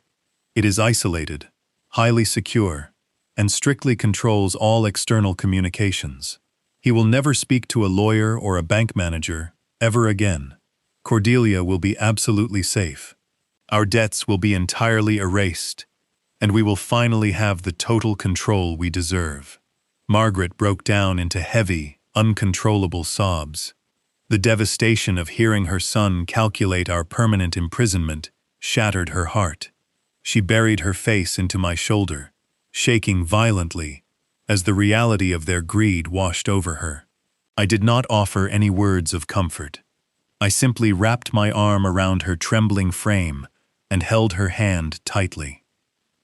My eyes remained fixed on the glowing monitor, watching the two miserable rats scurrying happily through the maze I had meticulously designed for them. The paternal love that had once blinded me to their true nature evaporated, replaced by a dark, frozen resolve. "Let them have their Friday dinner," I whispered. "It will be their last." Friday evening arrived with an oppressive heat that mirrored the heavy tension settling deep within my chest. Margaret and I drove up the winding driveway of the Ravensworth estate, just as the sun began to dip below the tree line. The wrought iron gates were flanked by private valets, and the circular courtyard was packed with high-end luxury vehicles. Cordelia had not just planned an intimate family dinner to execute their coup. She had invited an audience. She had gathered her circle of wealthy, superficial acquaintances to witness her magnificent new lifestyle, funded entirely by my stolen pension reserves. I parked near the edge of the fountain, taking a brief moment to reach across the console and squeeze Margaret's hand. Her fingers were trembling slightly, but her eyes were filled with quiet strength. We had spent the last 48 hours grieving the son we thought we knew. Tonight, we were simply walking into a cage of predators, fully prepared to lock the door behind us. We walked up the stone steps and were ushered inside by a hired butler. The main living room had been completely transformed into a lavish cocktail reception. A string quartet played softly in the corner, drowned out by the shrill laughter of Cordelia, holding court in the center of the room. She was draped in heavy silk and wearing a necklace of emeralds, holding a crystal flute of champagne, while she regaled guests with fabricated stories about her real estate investments. Marcus stood slightly behind her, looking out of place, despite his tailored suit. His face was pale, glistening with a thin sheen of nervous sweat.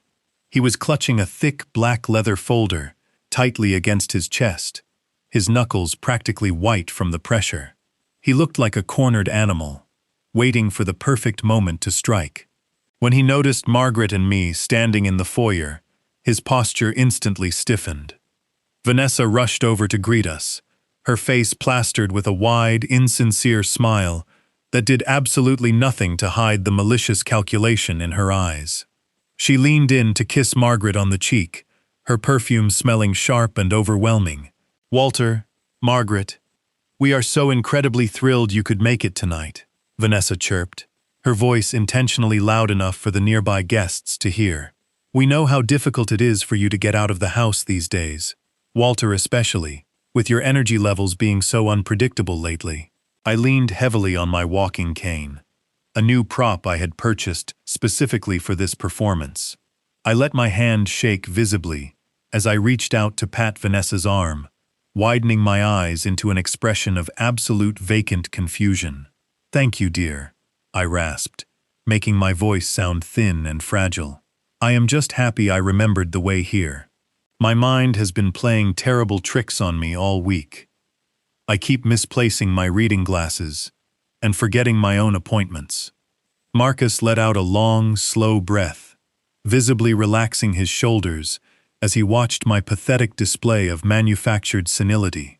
The sight of my trembling hand entirely validated his criminal assumptions. He believed his trap was perfectly aligned. He walked over and guided me toward a velvet armchair in the corner of the room, treating me with the patronizing caution reserved for a brittle antique. He placed the black leather folder down on the side table next to me, his fingers lingering over the smooth cover. I knew exactly what was inside that folder.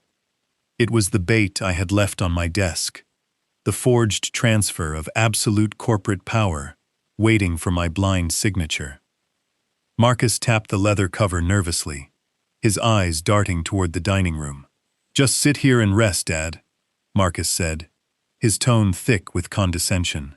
"We will be moving into the formal dining room shortly.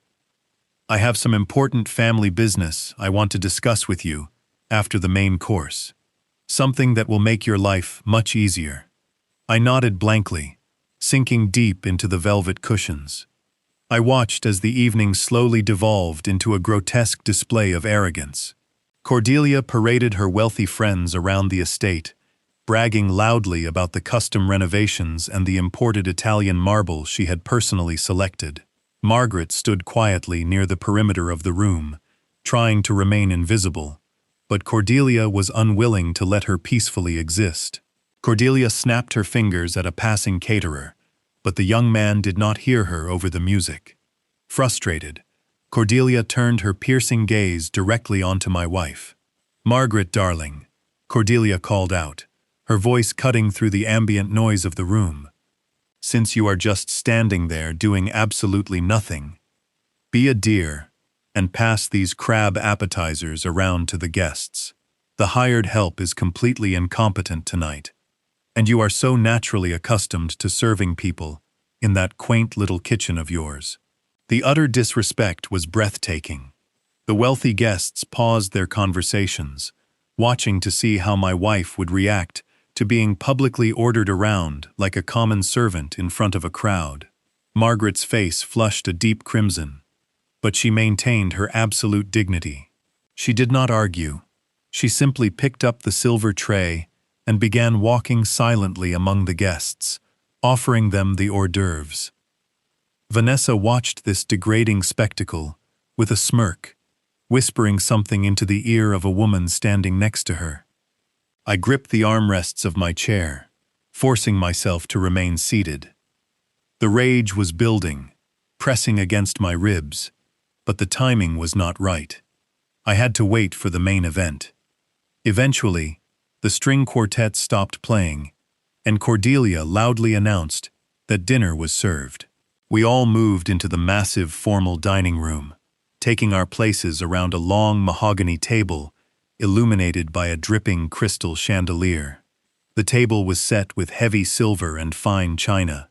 Marcus sat directly across from me, the black leather folder now resting ominously beside his dinner plate. He could not stop touching it. As the first course was served, I continued my performance, intentionally rattling my silverware against the porcelain plate and spilling a few drops of water onto the pristine white tablecloth. Marcus watched my trembling hands with barely disguised glee. He was mentally counting down the minutes until he could slide that pen into my fingers. Cordelia, emboldened by her captive audience and her perceived total dominance, decided to escalate her cruelty. She leaned over her plate, pointing her wineglass directly at Margaret. "I must say, Margaret, you managed not to drop a single appetizer," Cordelia declared, her voice echoing loudly across the silent table. "You really do make an exceptional low-class maid. Perhaps I will hire you permanently once Walter is finally locked away." I stopped chewing my food. I placed my heavy silver fork down onto the polished dining table with a slow, highly deliberate movement. I completely stopped trembling. I slowly lifted my chin, looking directly into Cordelia's arrogant eyes with absolute, terrifying clarity. The entire room went instantly, completely quiet. The heavy atmosphere turned instantly, absolutely freezing. I did not raise my voice. I did not need to. When you have spent 4 decades building a commercial empire from the ground up, navigating treacherous boardroom negotiations, you learn exactly how to command a room without shouting. I looked directly at Cordelia, letting the heavy, suffocating silence stretch out until the palpable discomfort in the room became almost a physical weight pressing against the guests. "My wife," I said, my voice resonating with a deep, unwavering authority that completely shattered the fragile, senile persona I had been meticulously portraying all evening, "is the foundation of everything you see around you.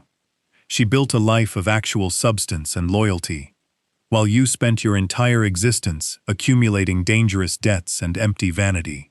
Do not ever speak to her in that manner again. You are not a reigning queen holding court in a medieval palace, Cordelia. You are merely a guest at this table, and you will show the proper respect to the woman who actually knows the profound meaning of hard work." The words hung in the air, sharp and undeniable, slicing through the manufactured elegance of the dinner party. Margaret stood near the edge of the dining room, her posture straightening as she looked at me with a mixture of surprise and profound relief. The shock on Cordelia's face was instantaneous and profound, her jaw practically unhinged. She looked around the long mahogany table at her wealthy friends, her curated audience, and saw their eyes wide with scandalized fascination. The grand illusion of her supreme dominance had just been publicly, effortlessly shattered by the man she considered a mindless, disposable relic. Her initial shock rapidly boiled over into pure, unadulterated fury. Her face twisted into a grotesque mask of ugly aristocratic outrage. She stood up so quickly that her heavy mahogany dining chair tipped backward, crashing onto the imported Persian rug. "How dare you!" Cordelia shrieked, her voice losing all its manufactured elegance and dropping into a shrill, grating pitch that echoed painfully off the high ceilings. She grabbed her delicate crystal wine glass and hurled it violently onto the polished hardwood floor. The exquisite crystal shattered into 1,000 glittering pieces, splashing expensive vintage red wine across the pristine baseboards like a spray of fresh blood. The dark liquid seeped into the grout, leaving a permanent stain. Several guests gasped audibly, shrinking back in their plush seats, exchanging horrified, uncomfortable glances with one another. Vanessa let out a sharp, theatrical cry of alarm, rushing to her mother's side and wrapping a comforting arm around her trembling shoulders, glaring at me as if I had committed a physical assault.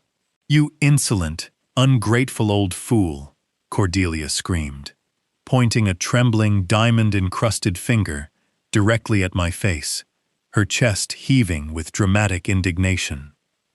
"You come into my beautiful home, you eat my expensive food, and you dare to speak to me with such flagrant, unacceptable disrespect. I will not tolerate this. I absolutely will not stand for this unbelievable indignity in front of my closest, most esteemed friends. She whipped her head around to face Marcus, her eyes blazing with an irrational, demanding fury that brooked no argument. Marcus, do something immediately. Handle your incredibly disrespectful father right now, or I swear I will have the private security team throw him out onto the street. He is completely out of control. He has ruined my entire beautiful evening with his insane delusions. Marcus was already on his feet, his face flushed with a dark, dangerous shade of crimson. The cold panic that had been simmering beneath his surface all evening was now fully exposed. His meticulously crafted plan was unraveling in real time, and he was absolutely terrified of losing his grip on the carefully constructed narrative. He needed me to remain the docile, confused victim, and my sudden display of sharp, articulated defiance threatened to expose his entire criminal framework to the very people he sought to impress.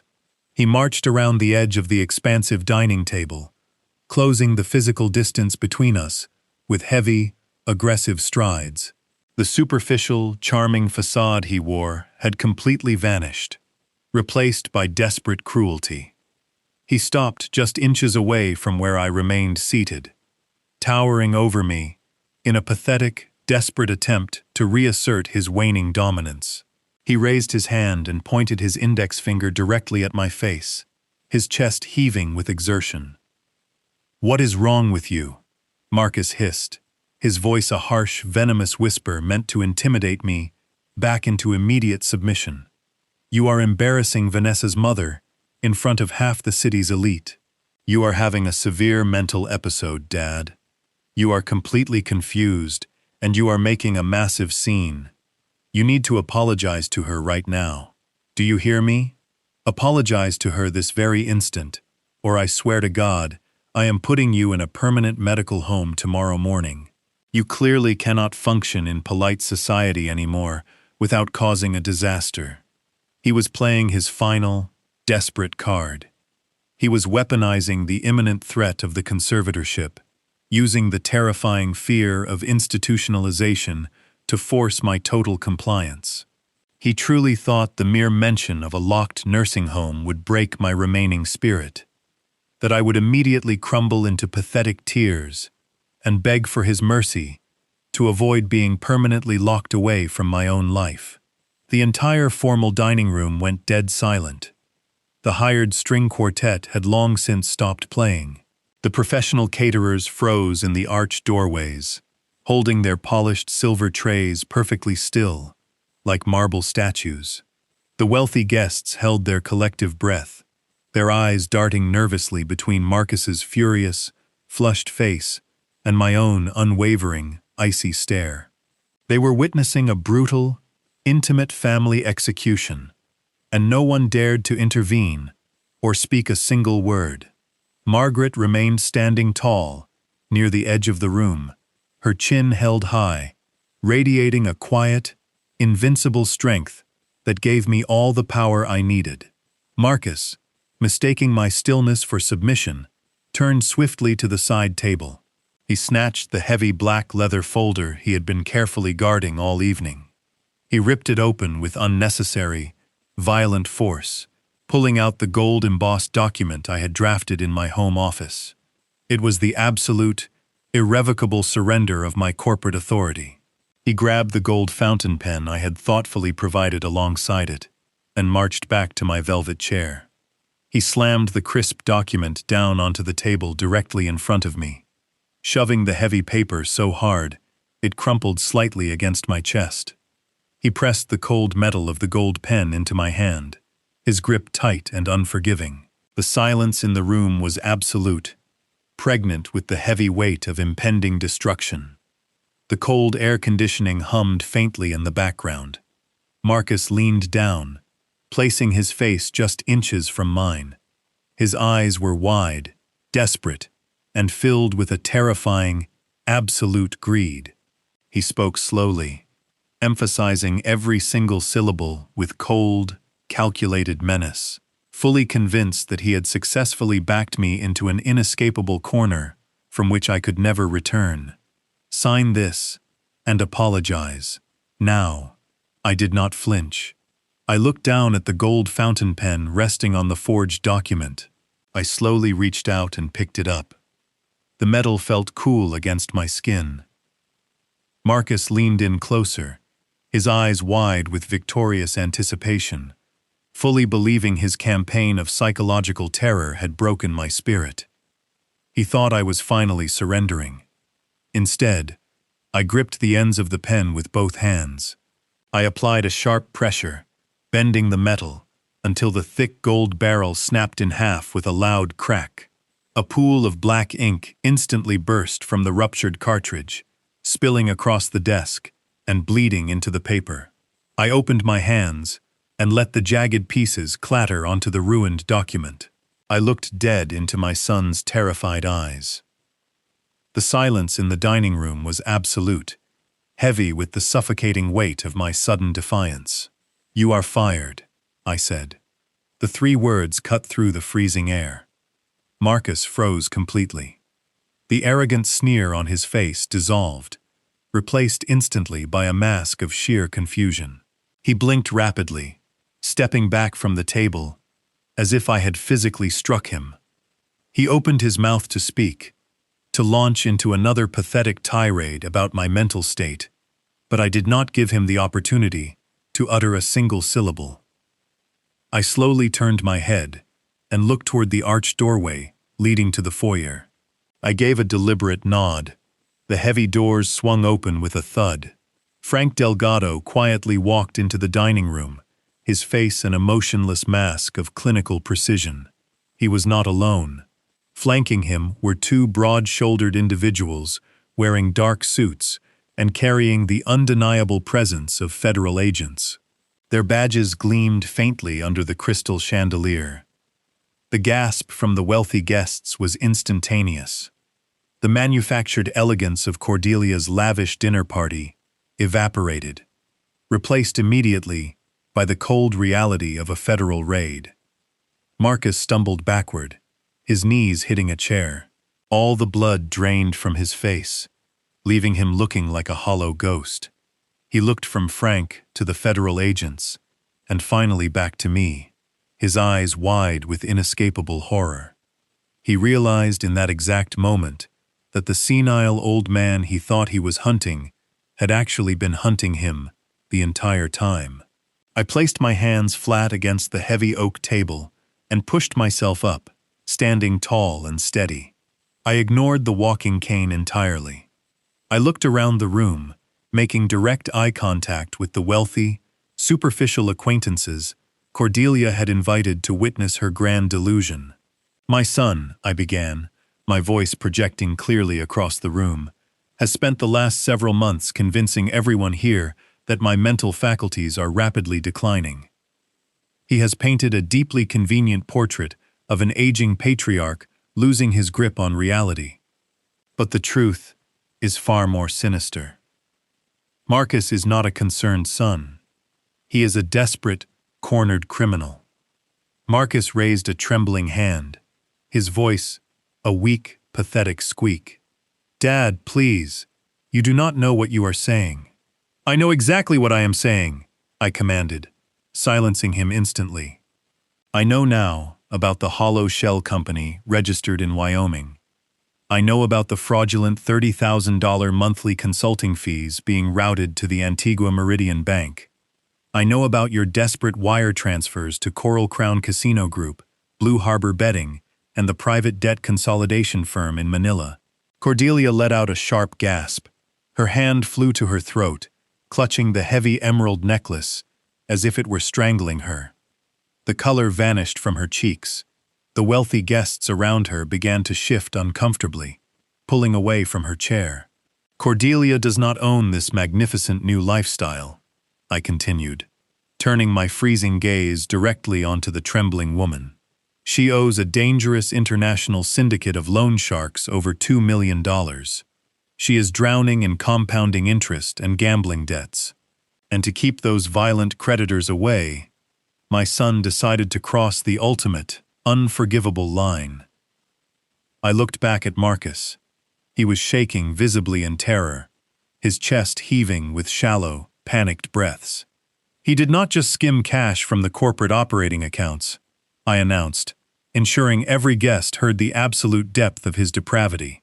Marcus secretly bypassed the security protocols and systematically drained over $4 million directly from the Ashford Logistics Employee Pension Fund. He stole the retirement savings of hard-working men and women to finance his mother-in-law's pathetic gambling addiction. A wave of shocked, disgusted murmurs rippled through the vast room. Vanessa buried her face in her hands, sobbing uncontrollably. The carefully curated illusion of their perfect, superior life was being violently torn apart in front of the exact people they sought to impress. But Marcus is also a profound coward, I stated, my voice echoing with righteous fury. He knew stealing federal pension funds would inevitably attract the authorities, so he needed a guarantee that he would walk away completely clean. He used my digital signature to forge legally binding documents, naming me as the personal guarantor of Cordelia's massive syndicate debts. He forged executive orders authorizing the creation of the phantom subsidiaries. He intentionally built an entire criminal enterprise designed to frame his own father for a massive federal crime. The federal agents stepped further into the room, their presence casting a very heavy, suffocating shadow over Marcus and Cordelia. And when he realized the annual external audit was only 3 weeks away, I concluded, he decided to spring his final trap. He and Vanessa drafted an emergency medical conservatorship petition. They planned to file it in a closed session next week, claiming I was suffering from severe dementia. They were going to lock me away in an isolated psychiatric facility in Arizona, silencing me permanently so they could assume total control of the company and cover their tracks. Marcus fell to his knees. He collapsed onto the Persian rug, weeping loudly, burying his face in his hands. The arrogant executive was gone, replaced by a broken, terrified child facing the devastating consequences of his own monumental greed. Cordelia, however, was not willing to surrender. Her eyes darted wildly around the room, searching for an escape. She pushed her heavy chair backward and bolted toward the arched doorway leading to the grand foyer. She moved with frantic, desperate speed, her silk dress rustling loudly against the polished floor. But she did not make it far. The 2 federal agents moved with swift, tactical precision, stepping directly into her path and blocking the doorway completely. Cordelia slammed into them, letting out a sharp, frustrated cry before stumbling backward. Realizing there was absolutely nowhere left to run, the trap was completely sealed. I reached inside the inner breast pocket of my tailored suit jacket. I slowly withdrew a thick, folded legal document, distinct from the ink-stained forgery currently ruined on the dining table. I held the crisp white paper up, letting the ambient light catch the official notary seals stamped across the bottom edge. "Oh, and one more thing about this house," I said. I unfolded the crisp white document, letting the silence stretch until it became almost unbearable. Marcus watched the paper with terrified eyes, his chest heaving as he struggled to process the rapid destruction of his entire world. Vanessa stopped sobbing, her gaze fixed on the official legal seals stamped across the bottom of the page. Even Cordelia had gone completely still, her desperate attempt to flee completely thwarted by the 2 federal agents firmly blocking the arched doorway.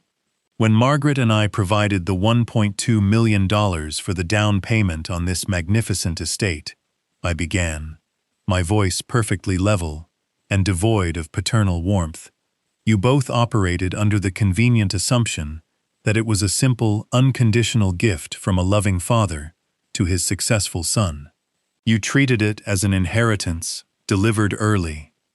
You paraded around this mansion, bragging to your wealthy friends about your real estate acumen. Convinced my money was simply your fundamental right, I took a slow, deliberate step forward, bringing myself closer to where Marcus remained, kneeling on the Persian rug. But I did not write a personal check, Marcus. If you had bothered to actually read the financial disclosure forms your lawyers sent over during the closing, you would have noticed the specific origin of those funds. The capital did not come from my personal savings. It came directly from the corporate treasury of Ashford Logistics. Legally, it was structured and recorded as a secured corporate loan, tethered to your continued employment within the company. Marcus stared up at me, his mouth opening and closing, like a suffocating fish. He finally understood the fatal error he had made. Since you have actively embezzled millions of dollars from the employee pension reserves, I continued, projecting my voice so every guest could hear the finality of my words. Your employment at Ashford Logistics is officially terminated, effective immediately. And because you are now terminated for gross financial misconduct, that corporate loan is instantly in a state of catastrophic default. I am not simply seizing your assets. I am executing an immediate, irrevocable foreclosure on this property. I dropped the heavy legal document directly onto the polished mahogany dining table, right next to the shattered pieces of my gold fountain pen. This is a formal notice of immediate eviction, I declared. You do not own this house anymore. The bank does not own this house. Ashford Logistics owns every single brick, every piece of imported marble, and every square inch of this manicured lawn. You have exactly 24 hours to pack whatever belongings you can carry and vacate the premises completely. If you are still inside by tomorrow evening, I will have the private security team physically drag you out onto the street. Vanessa let out a sharp, piercing shriek. She spun around to face Marcus, her hands curling into tight fists. The illusion of their perfect marriage shattered just as quickly as their financial security. You promised me we were safe, Vanessa screamed, her face twisting into a mask of pure rage.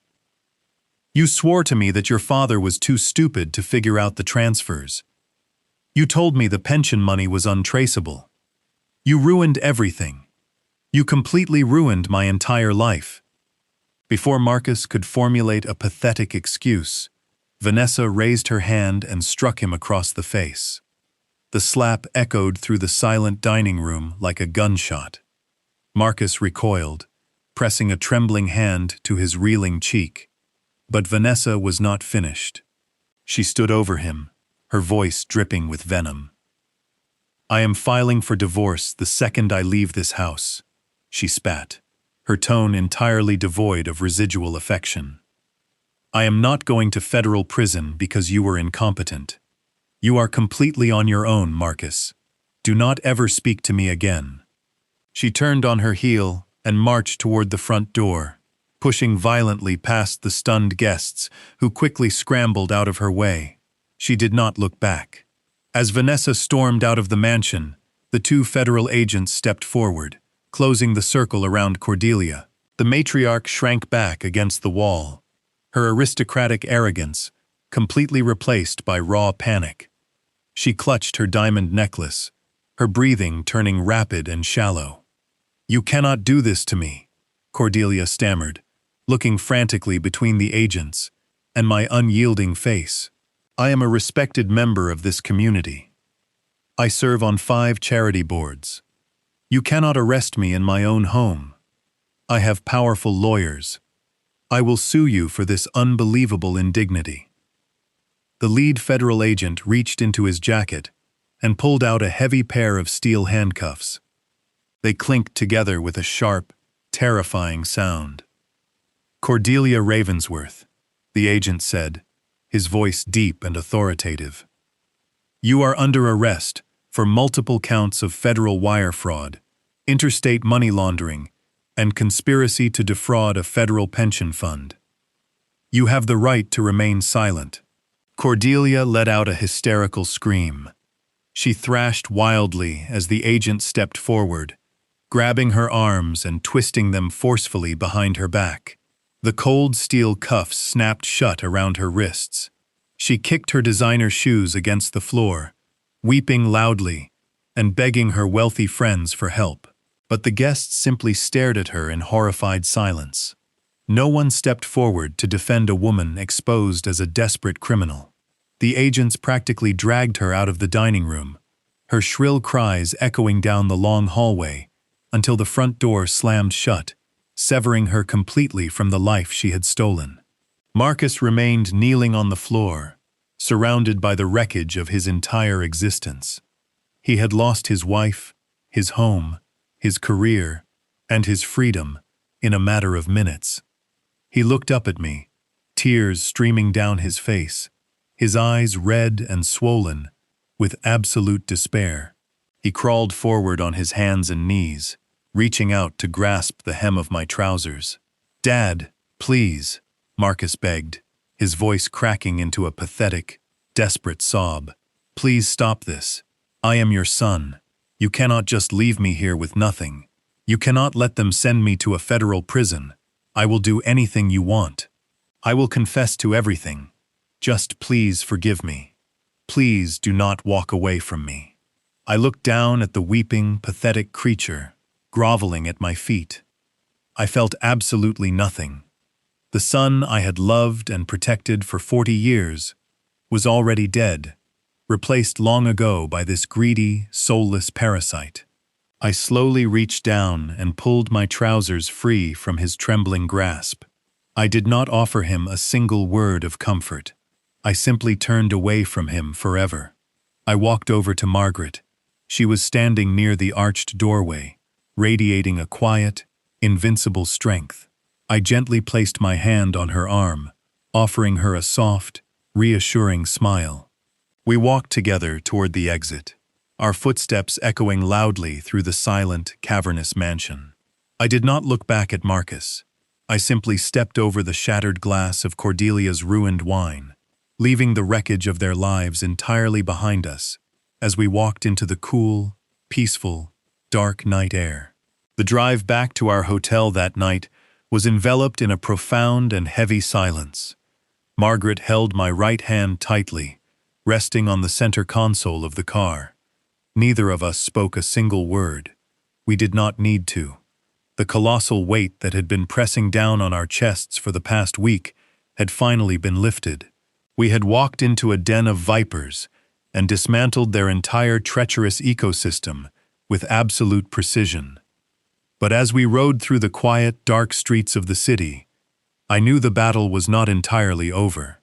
The surgical extraction of the cancer was complete, but the grueling process of cleaning up the infected wounds was just about to begin. I had to secure the future of the innocent people, caught in the crossfire of my son's monumental greed. By Monday morning, the fallout was absolute and spectacular. The federal raid on the Ravensworth estate was simply too massive to keep quiet. Local newspapers, financial blogs, and morning news broadcasts seized upon the story with relentless hunger. The headlines were brutal and unforgiving. They detailed the spectacular collapse of a prominent local executive, exposing the web of forged documents, illicit offshore wire transfers, and the despicable theft of employee retirement funds. Marcus's carefully curated reputation was instantly and permanently obliterated. The elite business community that had once eagerly accepted his lavish dinners and expensive gifts immediately turned their backs on him. His name became toxic overnight. Corporate partners canceled pending contracts. Former friends stopped answering his frantic phone calls, and his prestigious country club quietly revoked his membership by the end of the day. The justice system moved with a swift, merciless efficiency that offered no comfort to the wicked. Cordelia faced her initial arraignment hearing on Tuesday afternoon. She stood before a federal judge wearing a drab-issued uniform, a stark contrast to the heavy silks and imported emeralds she had flaunted just days earlier. Her high-priced defense attorneys argued passionately for her release, citing her age and her supposed standing in the philanthropic community. But the federal prosecutors presented a mountain of irrefutable evidence provided by Frank Delgado. They detailed her deep, ongoing connections to violent international syndicates, and highlighted the extreme flight risk she posed. The judge did not hesitate for a single second. Cordelia was denied bail entirely. She was remanded to federal custody, forced to sit in a cold concrete cell, to await a trial that would inevitably strip away the remaining years of her life. Vanessa, true to her cold and calculating nature, did not waste a single moment mourning the catastrophic implosion of her family. The second she walked out of the mansion on that fateful Friday night, she initiated her exit strategy. By Wednesday morning, her aggressive legal team filed emergency divorce papers against Marcus. She ruthlessly petitioned for sole ownership of any remaining untainted assets, desperately attempting to secure whatever meager financial scraps had not yet been frozen by federal investigators. She publicly disavowed any knowledge of her husband's criminal enterprise or her mother's staggering gambling debts. She abandoned Marcus completely, leaving him entirely alone to face the devastating consequences of the crimes he had committed in the name of securing her luxurious lifestyle. They had built their marriage on a foundation of mutual greed, and when the money evaporated, their loyalty vanished instantly into the thin air. While my former family tore themselves apart in the public eye, I directed my entire focus toward the innocent victims of this disaster.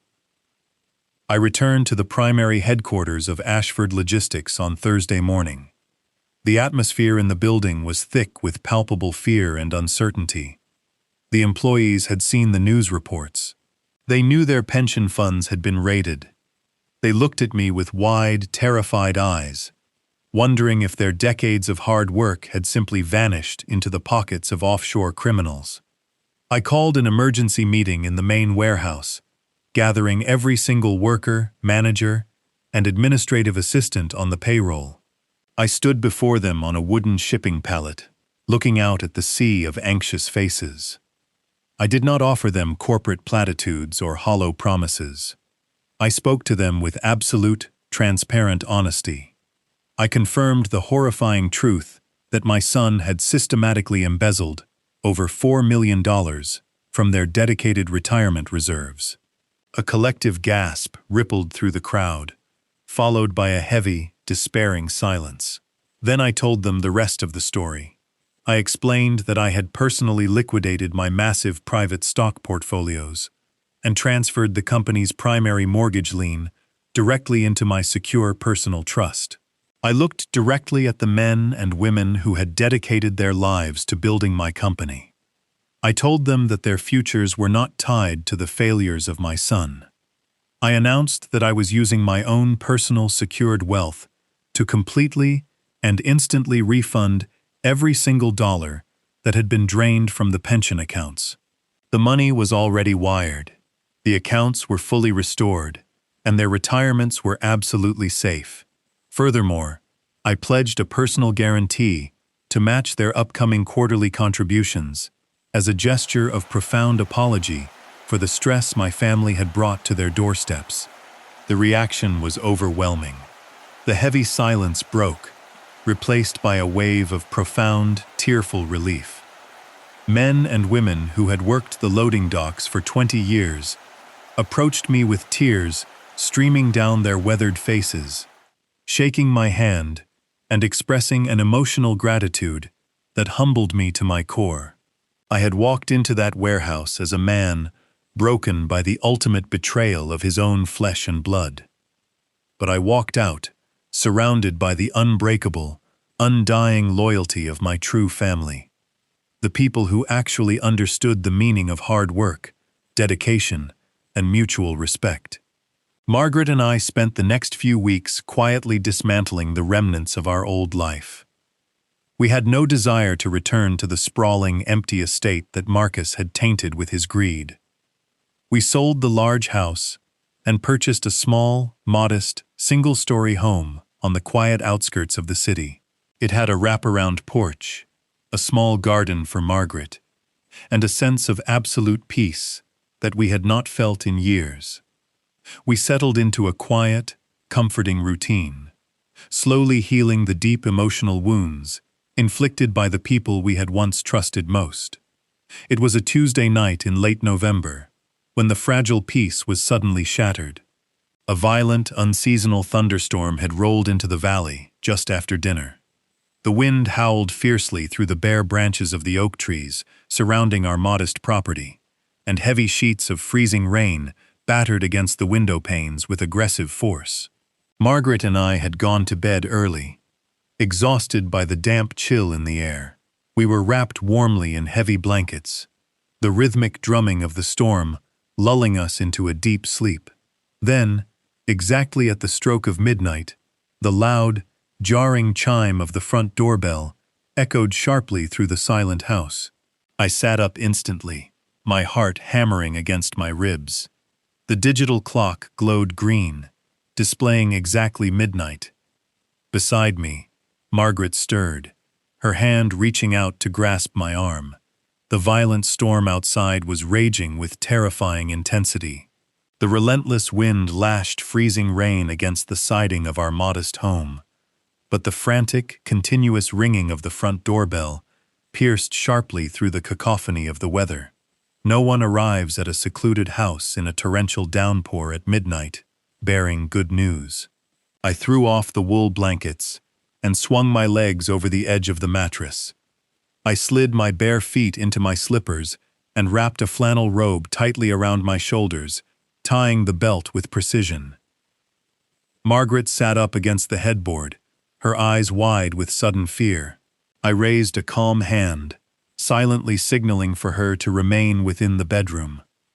I walked slowly down the dark hallway, the wooden floorboards cold beneath my feet. The doorbell rang again, longer this time, accompanied by the desperate, muffled sound of a fist pounding frantically against the solid oak door. I reached the small entryway and flipped the switch for the porch light. I hesitated for a fraction of a second before reaching out, gripping the brass deadbolt and turning the latch. I pulled the heavy door open, bracing myself against the sudden rush of freezing wind. Standing on my concrete porch, illuminated by the flickering yellow glow of the overhead security light, was my son. Marcus was completely unrecognizable from the arrogant, impeccably groomed corporate executive who had tried to destroy my life just weeks earlier. He was soaked entirely to the bone. His custom-tailored designer suit was completely ruined, plastered to his violently shivering frame like a second skin stained with dark mud and urban filth. He wore no protective overcoat, and the freezing rain dripped continuously from his matted, unkempt hair down into his hollow, bloodshot eyes. He looked as though he had aged 10 harsh years in the span of a single month. His face was grotesquely gaunt, the pale skin stretched tightly over his prominent cheekbones, bruised by the brutal reality of his new existence.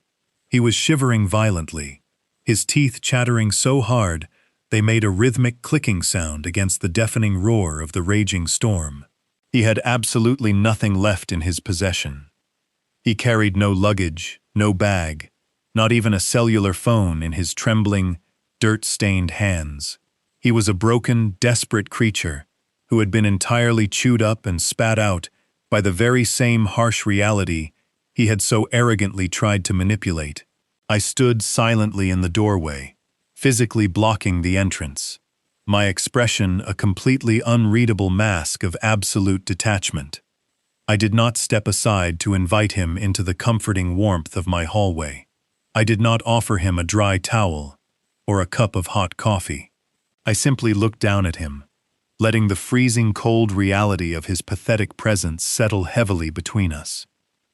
Marcus looked up at me, his wide eyes brimming with an agonizing mixture of absolute terror and profound desperation. He opened his mouth to speak, but initially, only a ragged, choking sob escaped his trembling lips. He fell heavily to his knees on the wet concrete planks of the porch, the freezing rain continuing to beat down relentlessly upon his hunched, defeated shoulders. He reached out with trembling, blue-tinged fingers, hovering his hands just inches from the hem of my flannel robe, clearly too terrified to actually make physical contact with me. "Dad," Marcus wept, his voice a hoarse, broken whisper, barely audible over the howling, unforgiving wind. "Please, Dad, you have to help me. I have absolutely nowhere else to go. I have walked for miles through the city in the freezing rain. I have absolutely nothing left." I remained perfectly still, a silent, immovable sentinel, guarding the hard-won peace of my new life.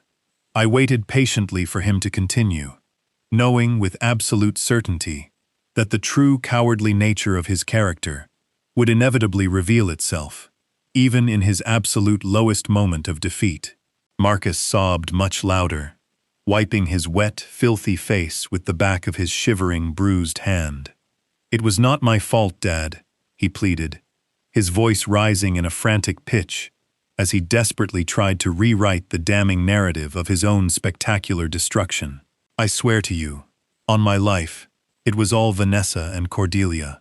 They completely brainwashed me. They manipulated my emotions. Cordelia was drowning in those massive, dangerous syndicate gambling debts, and Vanessa threatened to leave me forever if I did not find a way to maintain our luxurious lifestyle. They pushed me into a corner, Dad. They made me forge those financial documents. They essentially forced me to take that employee pension money. I never wanted to hurt you. I was just trying to save my failing marriage. I was terrified of losing everything I had built, and they completely poisoned my mind against you. They convinced me you were losing your memory. They made me believe the conservatorship was the only logical way to save the company from your declining health. It was their wicked plan, from the very beginning." His frantic words were a cowardly attempt to deflect the undeniable weight of his criminal guilt. Even now, destroyed and kneeling in the freezing mud like a stray animal, he could not accept unconditional responsibility for his own breathtaking greed. He was still the exact same arrogant man who had planned to lock his own father away in a sterile, isolated psychiatric ward. He looked up at me again, his swollen eyes silently begging for a shred of the paternal weakness he had ruthlessly exploited for decades. "Vanessa took everything from me, Dad," Marcus continued, his voice cracking with sickening self-pity. "Her ruthless divorce lawyers froze all my personal offshore accounts. The federal prosecutors have permanently seized whatever remaining assets I had left. My so-called prestigious friends will not even answer my desperate phone calls anymore. I am sleeping on the dangerous streets of this city. I am freezing cold, and I am so unbelievably hungry. Please, Dad, I am your only son. I am your own flesh and blood. You cannot just leave me out here to die in the freezing storm. I am not asking to come inside the warm house. I am not asking for a soft bedroom or a hot home-cooked meal. I just need a dry, safe place to lie down for a few hours. Please, Dad, just let me sleep in the garage. Let me curl up in the corner on the cold concrete floor, just for tonight, so I do not freeze to death in this awful storm. I will leave first thing tomorrow morning before the sun even comes up. I swear to you that you will never even know I am there. Please, I am begging you on my hands and knees for a second chance." I looked down at my shivering, weeping son, the ultimate agonizing test of my remaining resolve. I stared into the bloodshot eyes of the man kneeling on my wet concrete porch. The freezing rain continued to wash over him, in heavy, relentless sheets, flattening his ruined, expensive hair against his skull. The cold wind howled around us, rattling the porch light. But the chill inside my chest was far more profound. This was the boy I had joyfully carried on my shoulders through summer parks. This was the young man I had proudly guided through his first tentative steps in the corporate world, handing him every possible advantage. But the weeping, desperate shell, shivering before me now, held absolutely no resemblance to a son. He was merely a predator, stripped of its dangerous fangs, begging for sanctuary, from the very storm he had intentionally, meticulously, created. I leaned forward slightly, ensuring my voice would pierce through the deafening roar of the midnight tempest. I did not yell. I spoke with a quiet, devastating, absolute certainty that carried the heavy finality of a judge, delivering a permanent, irrevocable sentence. "I gave you an empire," I said, my words dropping like heavy stones onto the wet porch. "I handed you a legacy of honor, a life of unimaginable privilege, and an open door to everything I had built with my bare hands. And in return, you tried to put me in a cage. You conspired to lock me away in the dark, to erase my entire existence, simply so you could comfortably feed your endless, pathetic greed." Marcus let out a loud, wretched wail, dropping his head until his forehead nearly touched my slippers. He reached out again, his fingers scraping desperately against the concrete. "Dad, please, I am begging you," he sobbed. "You are not my son anymore," I continued, cutting off his pathetic pleas with absolute, unyielding finality. "You are simply a consequence of your own greed, and consequences must be faced alone." I stepped backward, into the dry warmth of my entryway. Marcus lunged forward, his hands slapping loudly against the wooden threshold, but I was already moving. I grabbed the heavy brass handle of the solid oak door. I looked at him one final time, watching the horrifying realization wash over his pale, freezing face. I pulled the heavy door shut. The thick wood clicked securely into the frame, instantly silencing his desperate, muffled cries. I reached up and turned the heavy brass deadbolt, hearing the solid metallic thud lock him out of my life forever. I stood in the quiet hallway for a long, reflective moment, listening to the muffled drumming of the rain against the glass. I realized that the man I had mourned did not die tonight. He had died many years ago, slowly replaced by a stranger, entirely consumed by his own vanity and blind ambition. I had finally accepted the profound truth. My breathing was slow and perfectly even. The crushing weight that had burdened my shoulders for the past 48 hours was completely gone. I untied the belt of my flannel robe, adjusted the collar, and turned away from the door. I walked slowly into the main living room. The small brick fireplace was glowing with a warm, comforting amber light. Margaret was sitting in her favorite armchair, a thick woven blanket draped elegantly across her lap. She looked up at me as I entered the room, her eyes searching my face for any lingering signs of regret, guilt, or hesitation. I simply smiled. I walked over and sat down beside her, reaching out to gently take her warm hand in mine. We sat together in the peaceful golden glow of the hearth, listening to the storm raging harmlessly outside our thick walls. We were finally safe. Our hard-won legacy was completely protected from the vultures who had tried to tear it apart, and our remaining years belonged entirely to us. Blood makes you related, but loyalty and respect make you family. As a parent, your natural instinct is to protect your children at all costs, to offer them the world on a silver platter. But blind generosity to an entitled heart only breeds monsters. Never let love blind you to disrespect, and never allow anyone, even your own flesh and blood, to treat you as collateral damage in their selfish games.